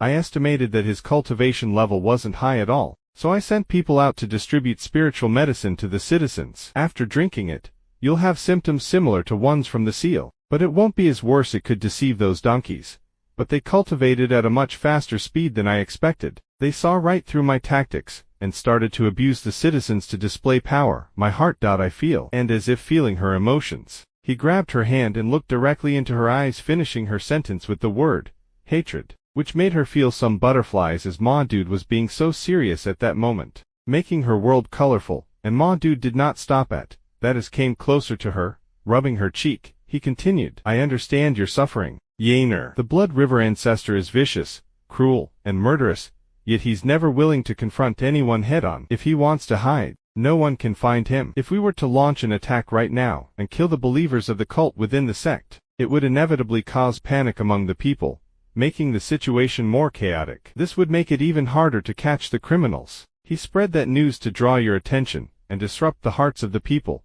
hoping that you'd be overwhelmed. Once you lose your composure, he will take the opportunity to attack you with one blow. Lost in his words, she could not help but just stand there in awe, and Ma Dude continued, if you focus on the front lines, he can also gather more followers. What a scheming plan. If we don't have patience, we'll fall into his trap. Yaner, your approach was the best choice. Don't worry, I'll definitely cut off his head, and use his blood as a sacrifice. We must somehow, they then spoke in unison, capture him and his followers. After that our lovely Empress then smiled, and said to him, I didn't tell you ahead of time, because I was afraid you'd crush him in a fit of rage. They are just like locusts, hiding behind the citizens and fanning the flames, killing one group in hopes of destroying the rest. Embracing him, she continued, now that I know we both have the same plans, I can't help but feel at ease. Smiling at her warm embrace, Ma Dude wondered, is Master really so reckless in your eyes? What were you thinking? Sigh, you thought if I hadn't met the Flower Sisters by chance, who knows how long it would be until I spoke to you about this matter. If anything comes up in the future, you have to tell me. However, while saying this, he had not recognized that her mood had already begun changing, as she was becoming more and more angry and jealous. The Flower Sisters, Master, you found Blood River seals on the bodies of the citizens, right? Flower. Are they from the Flower Group? Those ladies in white clothing, who once helped our sect? Becoming nervous of her sudden change, he nervously responded, no, nay. It wasn't Rushi herself, it was her disciples, wandering outside. However, by saying this he had not realized that he made her even more angry, turning her hair into venomous snakes as if wanting to chew him off. Rushi, you even remembered her full name. You have a pretty good relationship. Scared of her fury, he hurriedly responded, Yaner, you got it all wrong. It's just because we dueled with each other before. I haven't seen her since coming out of seclusion, I promise. Calm down a bit. She still snorted, however, making a cute face. Humph, really? And to reassure, he made a solemn vow affirming that it was nothing but the truth. The Empress calmed down. Fine, I will trust you this time. We're even now. From now on, I won't hide anything from you, and Master can't hide anything from me, either. Of course, I'll obey your every word, he responded, then thought to himself, I was just about to praise her for growing up and being smart, but I didn't expect her to still act like a child. As they sat down for more serious talks, Ma Dude began by asking her some questions. So, what do you want to do in the current situation? You can tell Master now. After a knowing smile, our Empress continued to inform him. They wanted chaos, didn't they? Then I'll give them what they want. As the saying goes, the bigger the waves, the higher the fish will jump. So, with that she whispered the rest of the plan to him, blocking us from knowing their plan. The scene then shifts to a certain cave, as we are shown to cloaked men, and the subordinate who had the lighter cloak, called out to the dark-cloaked great ancestor, you really are like a god. That woman of the Wu sect really didn't dare to knock at our door. She definitely wouldn't be able to guess that I'm no longer in the north. However, she within the sect. And without finishing his words, his head was later seen rolling on the floor. Seeing that, the so-called ancestor then sighed, and turned to the one responsible, informing the person, you have led me to the Wu sect, and I will in return see you as an ally. Since we are family, why resort to violence? Seems like the one he was talking to was white-cloaked figure, who was carrying a sword. Her response to the so-called ancestor was the word nuisance, suggesting she couldn't stand the talkative guy from earlier. We then get a brief story of the past, as 5 years ago, the north was occupied by the Blood River ancestors. Forces lurking beneath the great continent began to make their moves, but he feared the central forces assembled by the Empress herself. Even with all those achievements under them, the Blood River cult wouldn't dare to openly quarrel with the Empress. Both sides hinged on a fragile balance, until one rainy day, the Blood River cult brought forth an unexpected bloodbath. We are then shown a cloaked figure running away from a swordsman.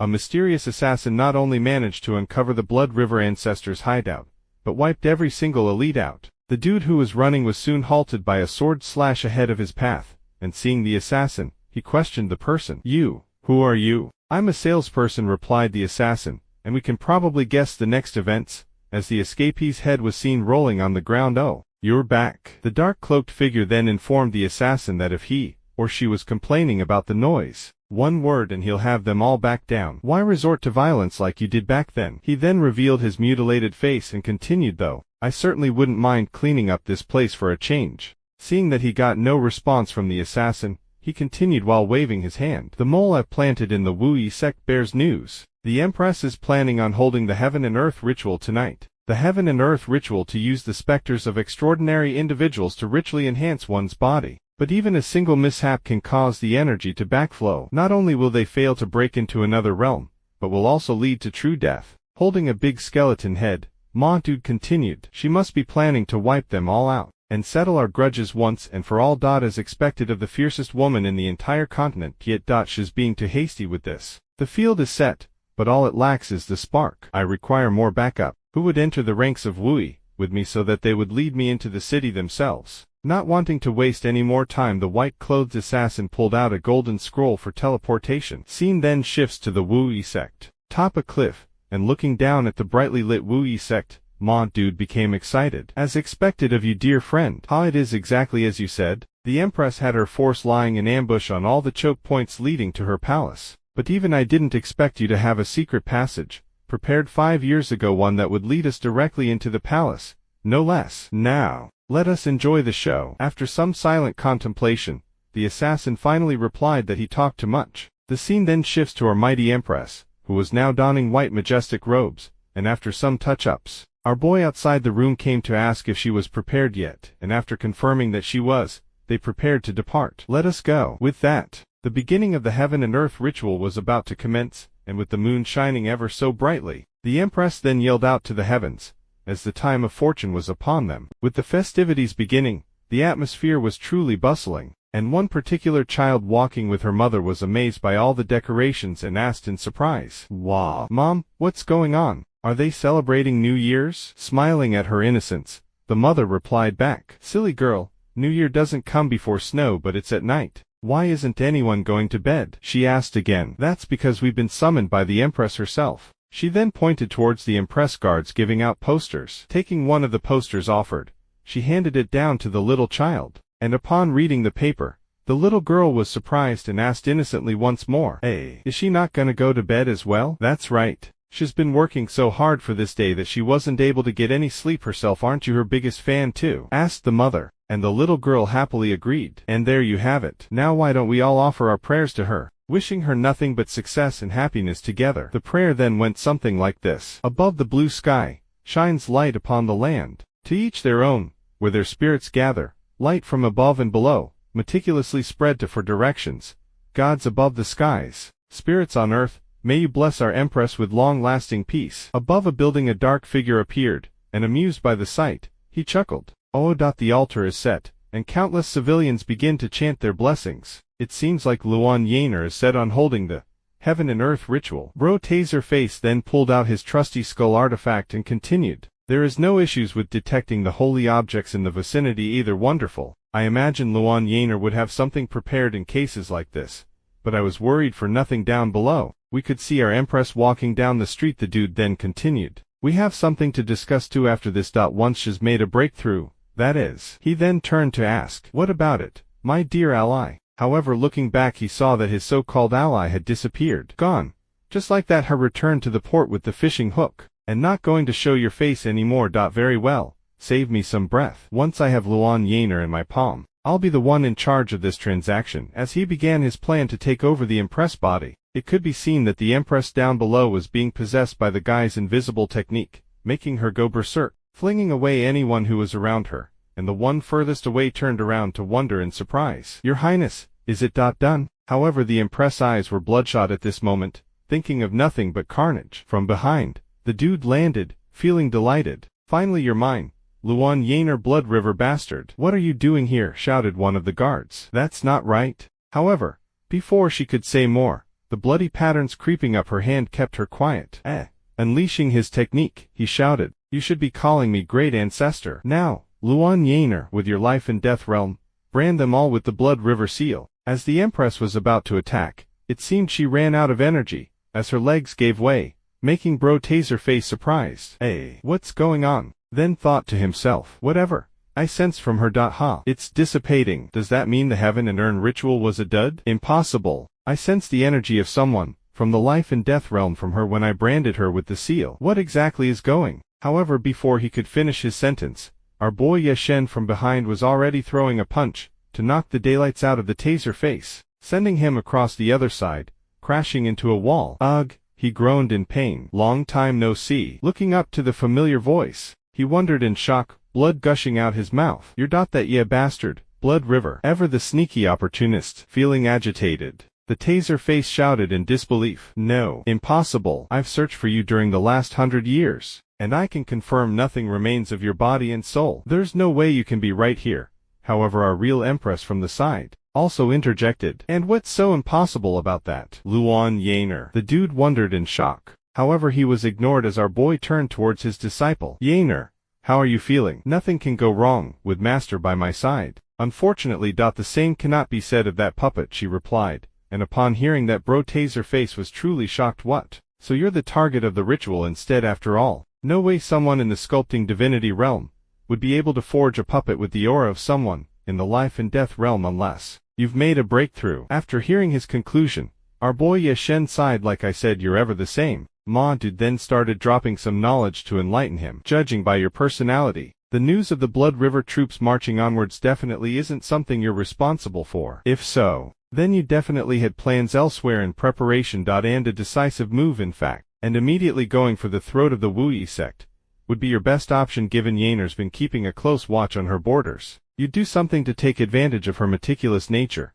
You expect her to have little to no backup while she prepares for the ritual and makes her breakthrough, and with how things turned out, our predictions are correct. If you were a little more cautious and held off on making your move tonight, perhaps things would have been different. However, I did consider the possibility of taking you out early, but before you made your move, you exposed yourself by using your spells to scout. For someone like you to lay all your cards on the table at once, it can only mean that you're absolutely sure of your victory, with someone backing you up. That made me reconsider. Finally, having enough of our boy's speech, bro Taserface couldn't handle it anymore, as he could only laugh at his current situation. Ha ha ha ha ha ha. Ya bastard, you claim I'm still the same as ever, but aren't you the same? 100 years ago, you intercepted my moves and drove me to a corner. Yet, I was able to break out of that and escape till now. So you want to know who's backing me up? You want to take us all out in one fell swoop? Very well. After saying that, suddenly red bloody veins protruded out the skull. Are you still watching? If anything happens to me,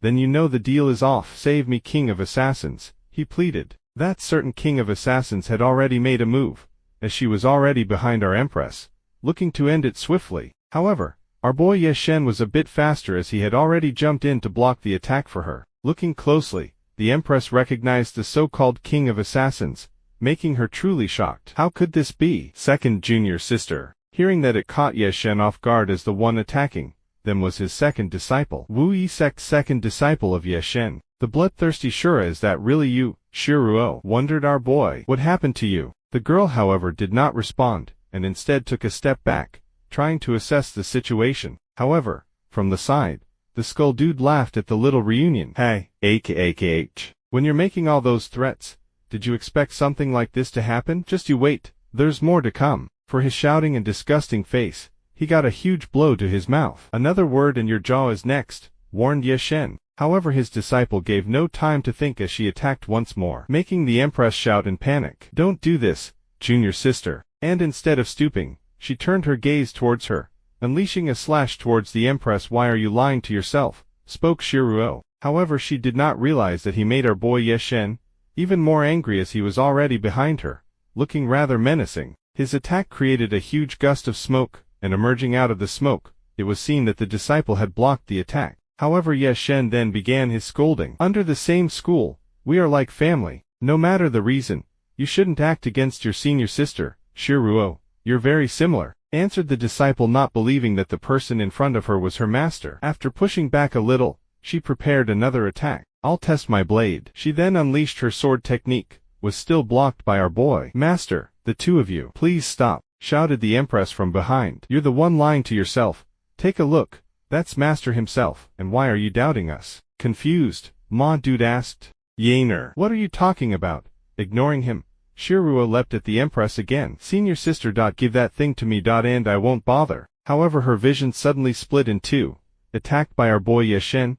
However, she still managed to execute an escape technique. He's still going, she wondered. Being all serious now, our boy called out to ask her one more time. Shiruo, the way you're able to avoid my attacks was all thanks to that shifting mirror, which was what I gave you back then. So I ask of you, are you turning your sword against your sect? Looking at his intimidating aura, she could not help but be a little nervous. You're not master, she still said, feeling in denial. Suddenly shifting next to her, he put a hand on her shoulder. Then we're back to square one. He can still go faster, she wondered in panic. A huge explosion then erupted, making the Empress worry about her junior sister. Her eyes then lost focus, reminiscing about a time long ago when the little Empress and the little Shiruo were having a sword fight. Senior sister, why are you stopping me from leaving? Little Shiruo asked. Master is still alive. He merely went into seclusion. Don't believe in their rumors, shouted little Yaner. However, attacking Yaner, Shiruo refuted the claim. Lies. I saw his corpse with my own eyes.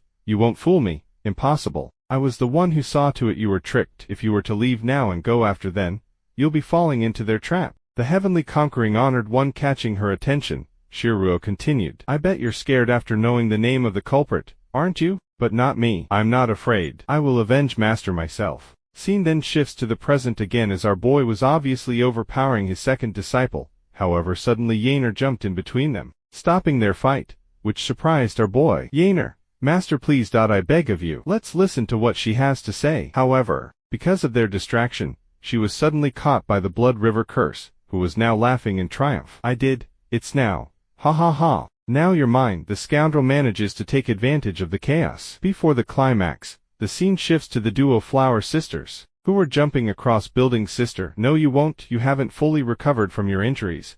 Let me do the scouting. No you won't. I've been too lax with you in the past, and now you've forgotten the teachings of our great ancestor. Tell me, after that man saved me, have you informed him of our mission? The pink hair then replied. I wouldn't dare. Our task was to find the owner of the heavenly book, and entrust them with the prized possession. Otherwise, our 100-flower group will face destruction. If my tongue slips, then let me be struck by lightning and die a painful death. But sister, what does this have to do with you rushing to our senior? However, while flying she suddenly felt strong pain, causing her to fall. Ugh. However, the senior sister saved her. Little too. It hurts. It hurts so much. It feels like there's bugs crawling all over and biting me. The Blood River seal has taken effect. But how did you? However, before she could finish her sentence, screams from the streets echoed as the common people below were also suffering from the Blood River seal. Oh, it hurts. Mom, Dad, help me. Oh. After also getting stung, she thought to herself, and so it begins. As the Blood River seal was assembling, our Empress could be seen shouting in pain. Unable to stand seeing his disciple in pain, he immediately kicked the ground to launch an attack. However, as always, his second disciple jumped in between to stop him. That is not the order of things, she said, but a punch was sent her way before she finished, punching her aside, and surprise, it was the taser-face dude, who was becoming arrogant. Now you're late, Shrew. The Blood River seal has gathered Yaner's spiritual energy to me, and now I've broken through the 3 tribulations of the life and death realm. As long as the seal remains, I am invincible. Even the white skull turned red from the amount of blood it was devouring, as he then continued. Order. Could it be that you're trying to retrieve the article of Yin, seal of heaven, before I get my hands on Yaner? Ray attaching his head, he showed a wicked smile. Look around you. Does it look like we are on equal terms? No, in fact your next pal. He got out with a kick from our boy, sending him crashing. However, like a pest the dude survived and shouted at our boy. Oh, ya bastard. That's rough, but now, nothing can kill me. You failed 100 years ago, and now you'll repeat that failure. Even if you're in the life and death realm, surely you haven't reached the same heights as I have. What can you hope to achieve? No, even then there's nothing you can do. Raising his red skull, he continued. And now, the Blood River seal is no longer a mere, restricting formation, but a spirit instrument sealing art. There is no holy articles greater than this spirit instrument right here. Ha ha ha. Come a part of my sustenance. He then began sucking up more blood energy from his victims, and laughing maniacally he continued. With this in hand, forget the Canyon continent. I might just ascend like this. I've won this time. However, Ma Dude then interrupted him. I was wondering, where are you getting this unwarranted courage from? So, you've been messing with spirit instruments? Looking up at our boy, he was shocked. Huh. My holy article-fueled Blood River seal is avoiding him. Ye Shen then finished his sentence. In that case I'd be your father. With that he unleashed a powerful energy, in the form of a dragon, shocking the poor ugly man. What? The spirit instrument ancestor heavenly book recognized you. Impossible. Not even I can move. Maudud however was tired of hearing his loud squeals. He shut him up for good. I wasn't asking you. Ye Shen continued. Surely something I've made would recognize its creator. No. That was addressed to the thing you're holding. Traitorous child. Hearing that, the skull then suddenly lost all its power, turning white again, stopping the Blood River seal. And the gagged dude could do nothing, mumble, lamenting about his trusty skull. As the skull lost its power, naturally all the pain the common people were feeling suddenly faded, making them relieved. Hey, I'm fine. I'm alright. Those markings disappeared. I'm not hurting anymore, they shouted. Naturally, the affected Empress also got relieved from the blood seal, then began falling from the air, as she was naturally caught by her master. With the bondage law signing, the ugly dude wondered in shock with just a word, and he negated the holy article's divinity. All the prayers I've offered to it were, why haven't I heard a single thing about you being the spirit instrument ancestor? Realizing he was in deep poop, he continued to wonder. Then my teachings, they were all but Ma dude, already behind him, asked him, are you falling in line now, Blood River? We've got time to spare. I have no offers for you.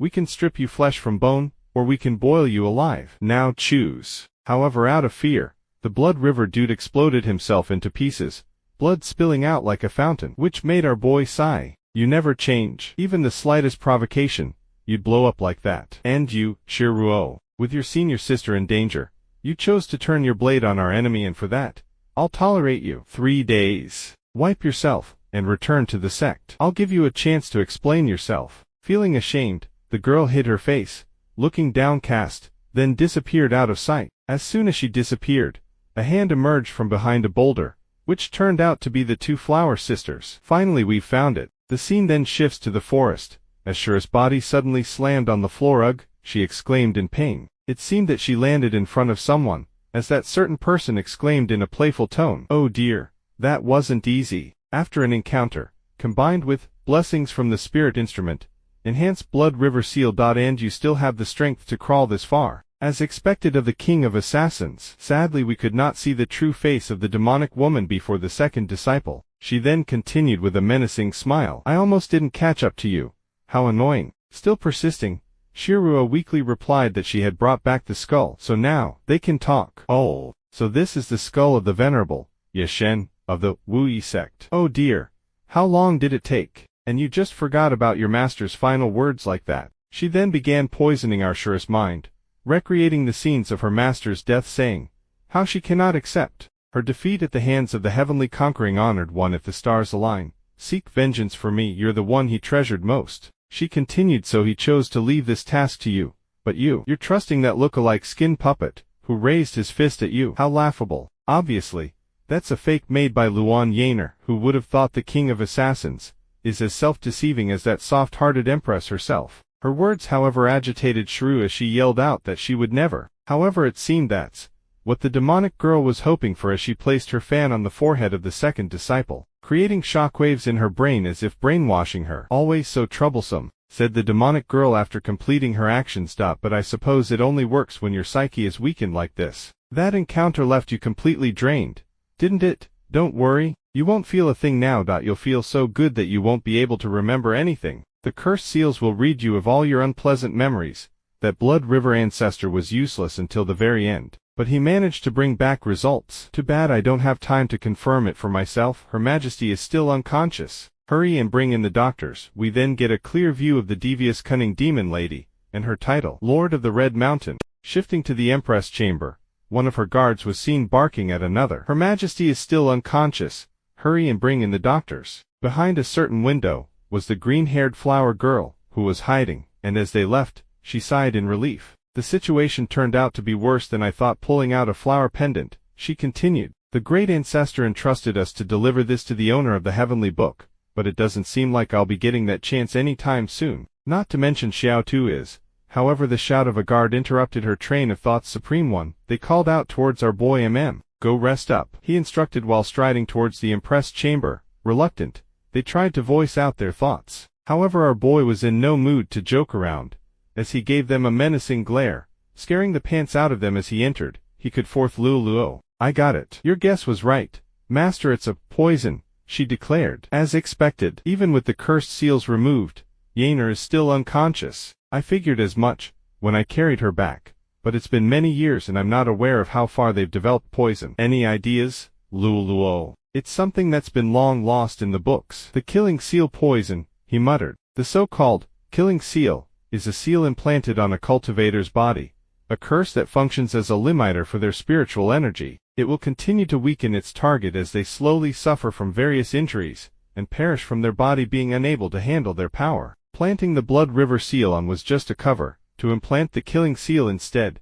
From the looks of it, Blood River was just another pawn himself, in the grand scheme of things. As for Shiruo, like a bird stalking the praying mantis, how dare they? I don't believe the second senior sister would betray our school, said Luoluo. All will be revealed in 3 days. What's important now is to remove your senior sister's poison. If only it was just a simple toxin in her body, but this one affects her very vessel. Master, do you have any ideas? We cannot afford to be careless. I would have used the reversal of 5 paths to forcefully strip it off, but with the blood river seal draining Yener's spiritual energy, stripping it down might even hurt her by accident. I cannot gamble on that alone. Suddenly Ma Du took off his top, showing his robust body, naturally making poor Luoluo wonder in embarrassment. Hey, are you saying you're gonna practice dual cultivation? With that said, Ma Du got into action by holding up Yener, creating a very steamy atmosphere, and the Empress reacting as if feeling his touch. However, he proceeded to hold up her mouth, and as her mouth was wide open, a seal could be seen on her tongue. I can force a mutation on the killing seal within Yener's body, and transfer the seal onto my body, he exclaimed. However, suddenly the flower girl bursted through the window shouting that he mustn't. Surprised, he shouted, "You're the flower sisters. Shouldn't you be resting in the guest rooms? We can save that for later. If you were to use cultivation to remove the poison from the Empress, there can be consequences," she replied. "What do you mean? We, the 100 Flowers, are specialized in all manners of cursed seals. I've once saved a cultivator suffering from the killing seal under the great ancestor.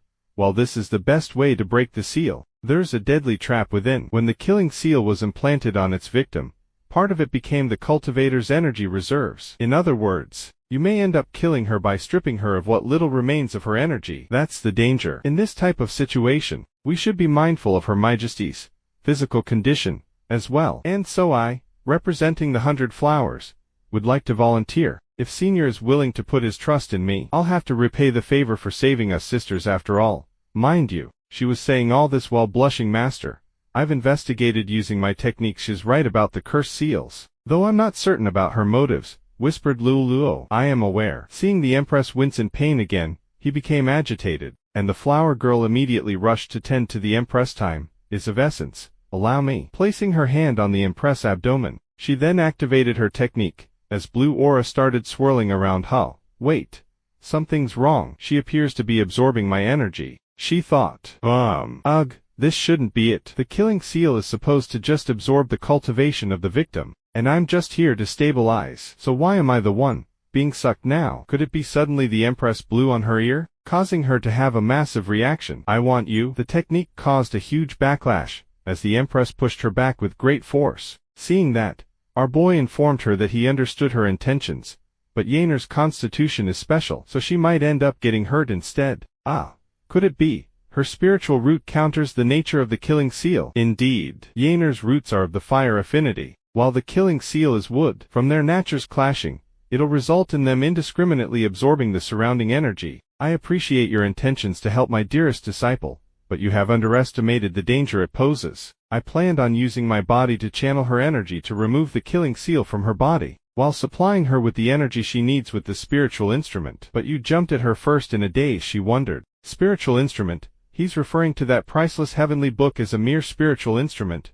Wouldn't the heavenly book get mad? She did not stop at that as she began her own speculation. So that's the case. Oh, what a fool I was. I wanted to offer my help, so that it'll feel more natural when I finally get to return the heavenly book. But in a hurry, I forgot he's the one who received the protection of the heavenly book. Does he even need me? I'm sure he's able to see through me, and if he does and starts getting suspicious of me. Sighing, he stepped forward towards the flower girl, who wondered if he had anything to order. Even with the spiritual instrument there to nurture her core, the effects are only surface level deep. I can see that your cursed seal recovery technique is pretty effective, and Yener will be full of energy to move. So will you teach me this cursed seal recovery technique of yours? He requested, with my powers keeping the cursed seal at bay, while using the spiritual instrument to supplement her. That should work as another layer of defense against the killing seal. Little you, if you may. Yes. But the cursed seal recovery is a signature technique passed down among the 100 Flower group. It would take at least 10 days to master. No need for that. You can tell me right now, and I'll follow. With his robust body showing in full view, the flower girl's face turned blood red. Feeling embarrassed. What's wrong? He asked. It's nothing. Empty my mind, she thought to herself. She then began her instructions. If you may, for Her Majesty, expose her sea of energy from her core. That is also the hardest process among the 5 paths, hidden in the sea of energy, if you make a mistake. However, it seemed Ma Dude had already grasped the technique, surprising her in return, as multiple purple stars shone throughout the room. Isn't there only 8 anchor points in a person's core, and he managed to light them all up at once? By connecting the energy anchors into a diagram, you can organize the effects of the curse seal and modify it. The more anchors you find, the more detailed the diagram, the more effective it'll be. But even our great ancestor was able to dig up 9 anchors, and lighting them up would take up to 3 days. But what kind of monster is he? Happy, he called out to her. Then, I'll leave the next part to you. Right. Back on topic, a curse seal recovery attempt with 10 anchors. What will happen? She wondered. I want to see what sort of effect it'll have on me. After they finished treating the Empress, Ma Dude stepped out to talk with the flower girl. Is it going well? She asked. Thanks to you, Yaner is no longer in danger. You're exaggerating from what I saw earlier.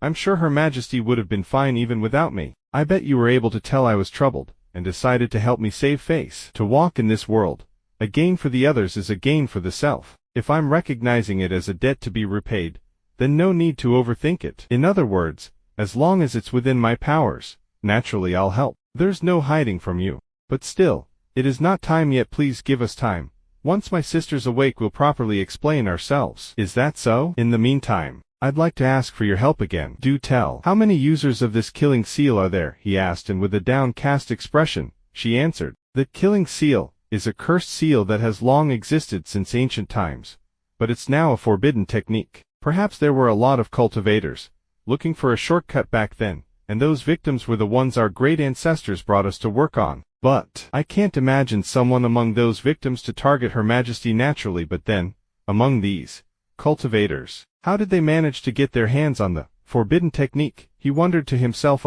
Yeah, the way he addresses her. Were they close? She also wondered. However, their conversation was interrupted by the sounds from the Empress chamber. Yaner, you're awake. Master, how did it go? Junior sister, my people, everything's fine.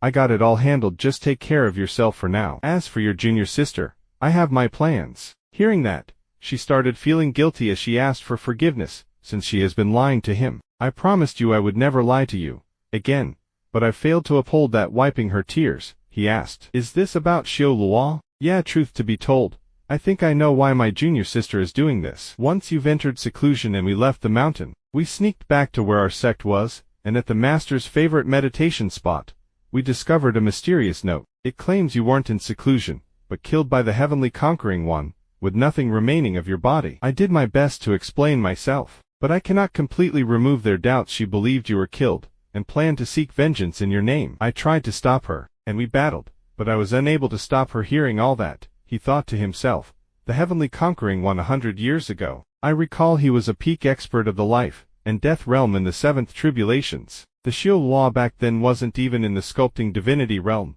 wasn't she? She's courting death if she really intends to follow through. What next? He asked once more. Next, even after the split, I rallied the disciples who still believed in your words, and formed the Wu Yi sect as Empress. After she left the mountains, she didn't immediately seek vengeance in your name. She found an assassin group and roamed the continent. Luoluo headed to the south and decided to investigate the truth behind the attacks on the sect. But 15 years ago, she approached me and told me she found a way to kill the Heavenly Conquering One. She said she needed the Heaven Sword Seal as a medium. I tried to talk her down, but it broke out into a fight. Neither of us got out in one piece. Second junior sister would come back again, and again to steal the seal, but with every failure she'd erase her traces, and go back into hiding. Until today I didn't expect her to team up with that Blood River old bastard, and returned with the title of the King of Assassins. That's unusual, he thought. The Heavenly Conquering One is powerful and all, but it takes more than just a tool to defeat him. And Yaner said she wasn't out for blood immediately,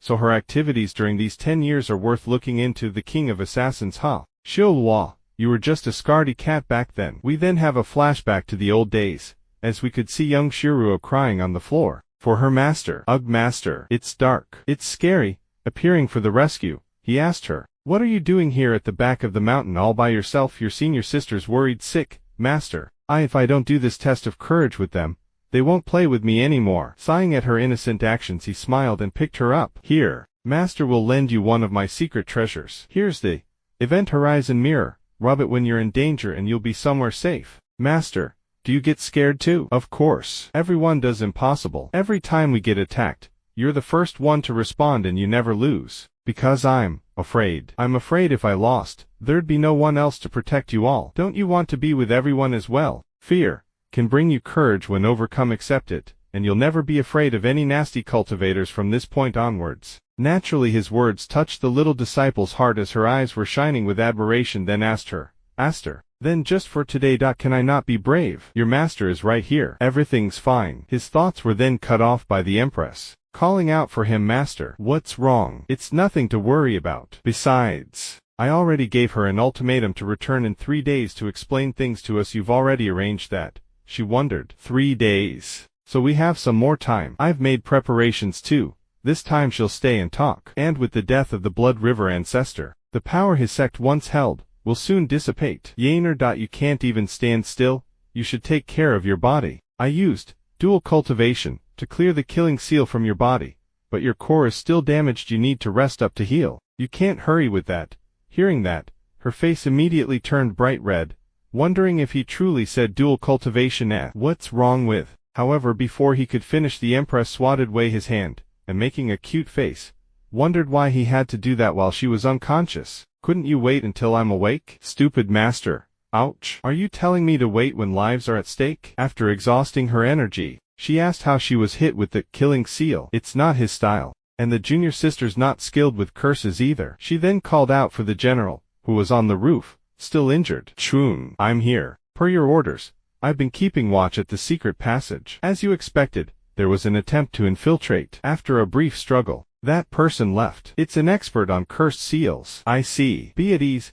Everything's fine. Hold your position. I'll send someone to get you, master. There's someone working with junior sister. That killing seal might be that person's doing. That in mind, I don't think we'll be seeing her in 3 days. With confidence, Ma Du denied. No, she'll be here tomorrow. I fought her just now, and I can tell her goal is to take the Heaven's Word seal. From the very beginning she retreated not because of me, but because she was too injured. With the chaotic situation and you out of commission, it was the best chance for Xiaolua. But if junior sister wants to mend her relations with us, then the mastermind behind the scenes won't let her do as she wishes, replied the Empress after some hand signs. He confirmed. Yeah. Tomorrow's the day. Scene then shifts to Qiao Qiao, who was waiting for her master to wake up. As the time had arrived waking up, she winced in pain. Ugh, where am I? Seeing her wake up, Qiao Qiao jumped at her with joy, making her surprised. Qiao Kaior. Master, you're finally awake. Our Grandmaster was right. After all,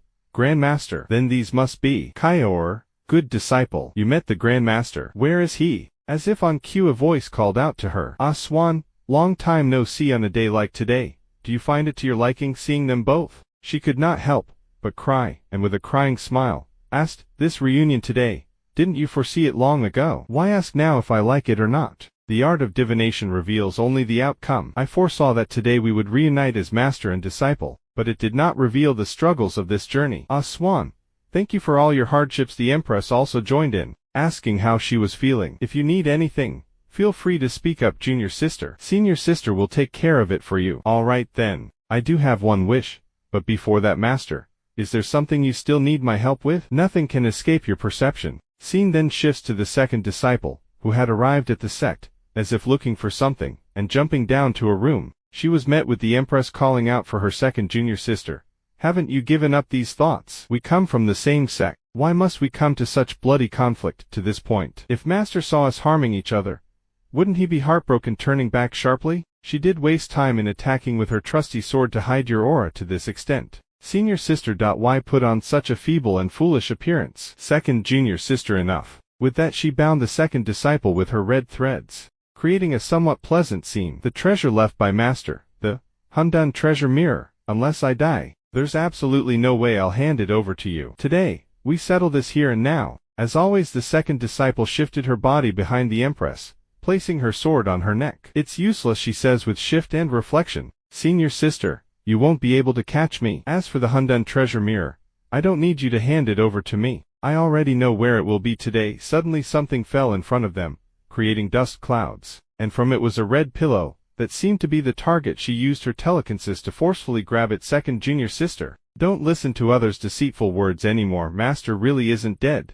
Turns out what she needed was inside the pillow, as it was a cube glowing green with its aura. After grabbing it, it seemed that it was what the Empress intended, as she asked with a knowing smile, "Isn't that better?" Sensing something wrong, she panicked. Her aura, it's changed. With that she jumped away from the Empress. The Empress then continued, "I didn't know, second junior sister. You were a thief on the rafters, too." Hearing that, she panicked even more, as she knew she had to flee from there, or else there would be trouble. However, it seemed she could not escape, as she was bouncing around every corner of the room, and seeing her struggle, the Empress continued, "No matter how well you polish the mirror, it's useless." Then in the next second revealed his true identity, which was our boy Yeshen all along. "Run as you may, you're still bound to hit a wall," he uttered. "Wall what? How could a puppet mimic senior sister so perfectly? Even her cultivation realm is identical." With a single palm rushing towards her, she could do nothing but stand there in shock after his attack. However, he did not connect the attack, as he was just warning her. "What's wrong? Why do you look so frightened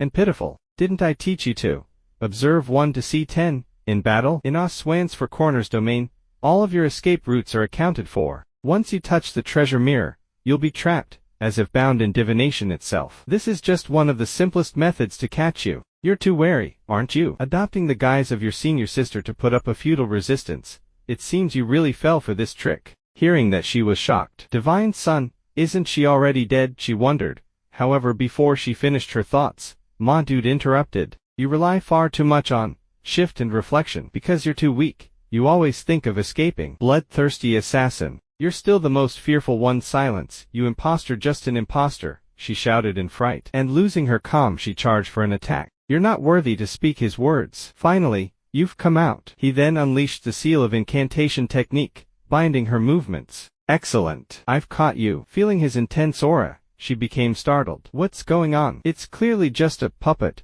so why, in front of him, am I feeling this for the first time?" Staring deep into his eyes, she fell into a deep trance, as fear crept through her body, and seconds later Ma Dude grabbed her face. "Disciple, don't move now." From his hand, a surge of electric current surged through her body, knocking her out. Scene then shifts to the evil busty ginger, who seemed to be triggered by something. "Ugh. This compass is so hard to figure out. Ugh. Just to find out where the Empress put the hunting mirror. Damn it, I had to sacrifice 10 lives. Even if Yeshen is capable, it'll still take him at least a day to break the restriction I placed on the Empress. During that time, Shura should be able to get the mirror." Suddenly, her fan started buzzing, signaling an update on the situation.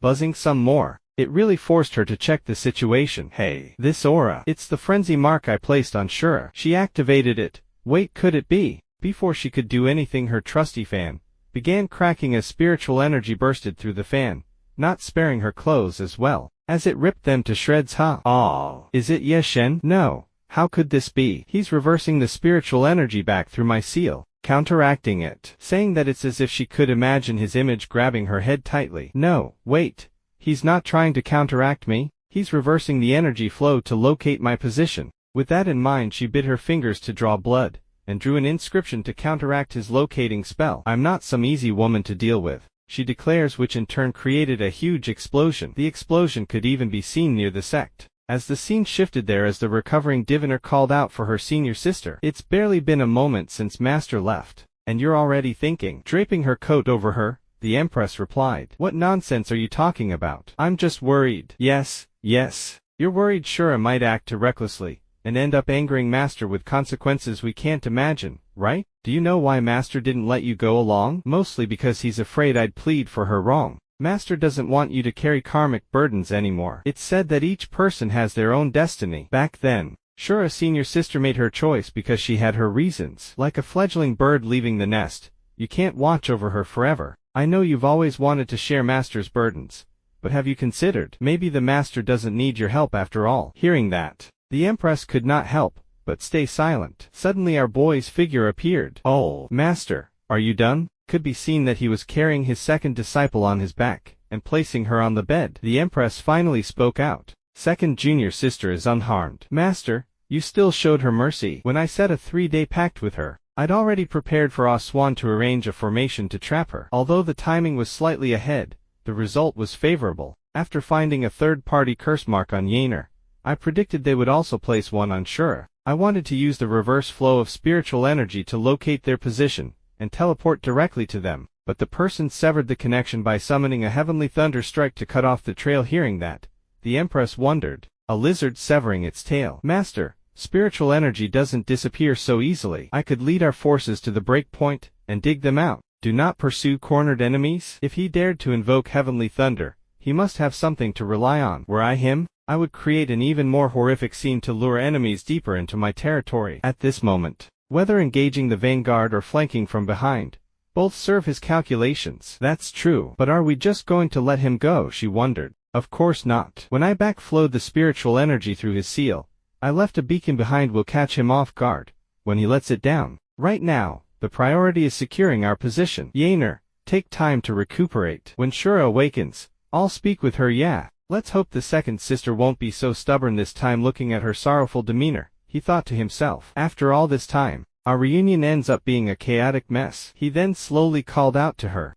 Yaner. However, suddenly from nowhere Aswan jumped in between them, hugging them closer. She continued. Hey. Second senior sister has finally returned. That's worth celebrating with 3 days and 3 nights of drinking. Simultaneously they both shouted at her. No way. You're too weak to drink. And realizing their synchronicity, the both paused for a bit. Fine. No drinking then. So, senior sister, didn't you say earlier that you'd fulfill any wish I had? I really do have one wish. A wish? They both uttered once more, which made Ye Shen alert, as he continued. Besides not drinking, you're also not allowed to disturb a phoenix nest, bet on eggs, and absolutely no transforming into Chun Li pictures. Hearing the words directed at her, she folded her arms in defiance. That was all in the past. I don't do those things anymore. How? You no longer like them? He wondered in surprise. Isn't that good? Why are you making a face like you regret missing out on my rebellious phase? So, what do you like now? Master will jot it down right away. Slapping his hand away, she complained. I told you,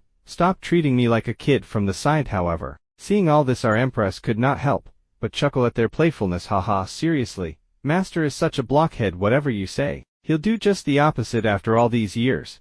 Does junior sister still not remember? What? May. Oh, right. She then poked at the Empress as if implying something. Elder sister is right. When dealing with Master, you have to go straight to the point. Making the Empress flustered. What do you mean? She whispered. I'll say it plainly then. I want to play a game with Master and elder sister, of hide and seek. Seeing her unusual pose, they both stood there in surprise. How? After all that talk about being grown up, here you are with a childish wish, said Ye Shen. This is all your fault. When I was little, you kept saying I could divine locations, so you never let me be the seeker. It's my childhood regret. I'll give you the time of 1 incense stick if I catch you. Here. She then disappeared into thin air. Why are you using a spell to leave? Can your body handle it? Ah, Swan, worried the Empress. Let her be. Yaner, you're the one who should watch your health. Is your body holding up? Have some rest if you're tired. I'll play along with her for a bit. Come, I'll help you back to your room. As he reached out for her, the Empress intentionally avoided his touch, making him stunned. However, she did not give him time as she also left,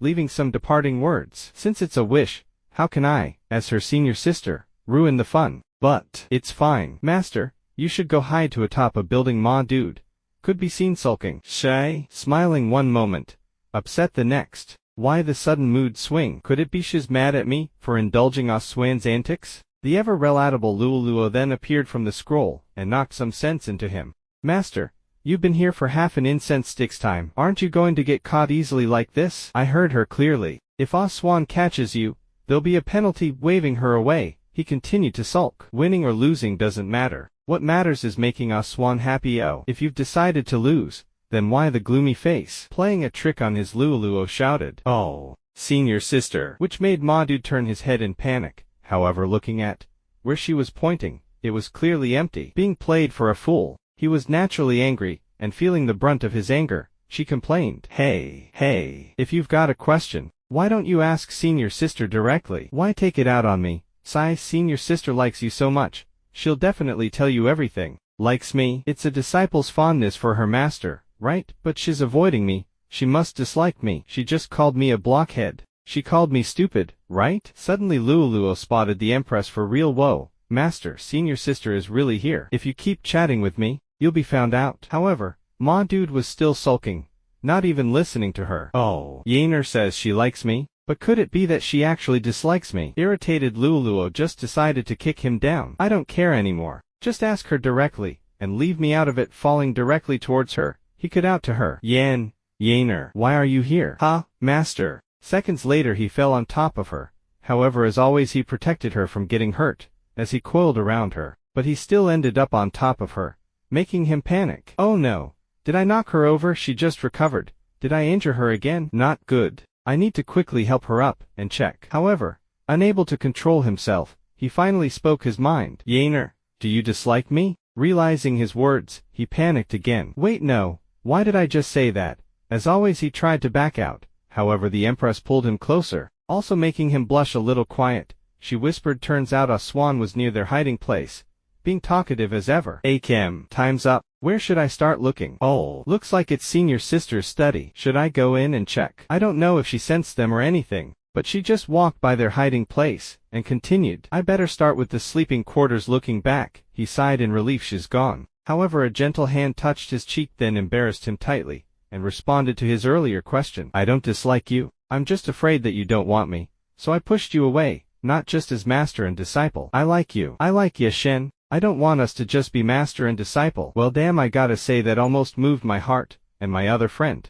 But I digress. Our boy Ye Shen, however, felt the pure emotions emanating from her, and suddenly had flashbacks of her, making his heart beat faster, and it's as if she could feel it as her face also turned bright red. Ma Dude then passionately gave her a kiss, which they both melted into, and after the steamy kiss, he answered her. Fine. We won't be master and disciple. Let's be something else. But this video ends here. Stay tuned for more. Until next time.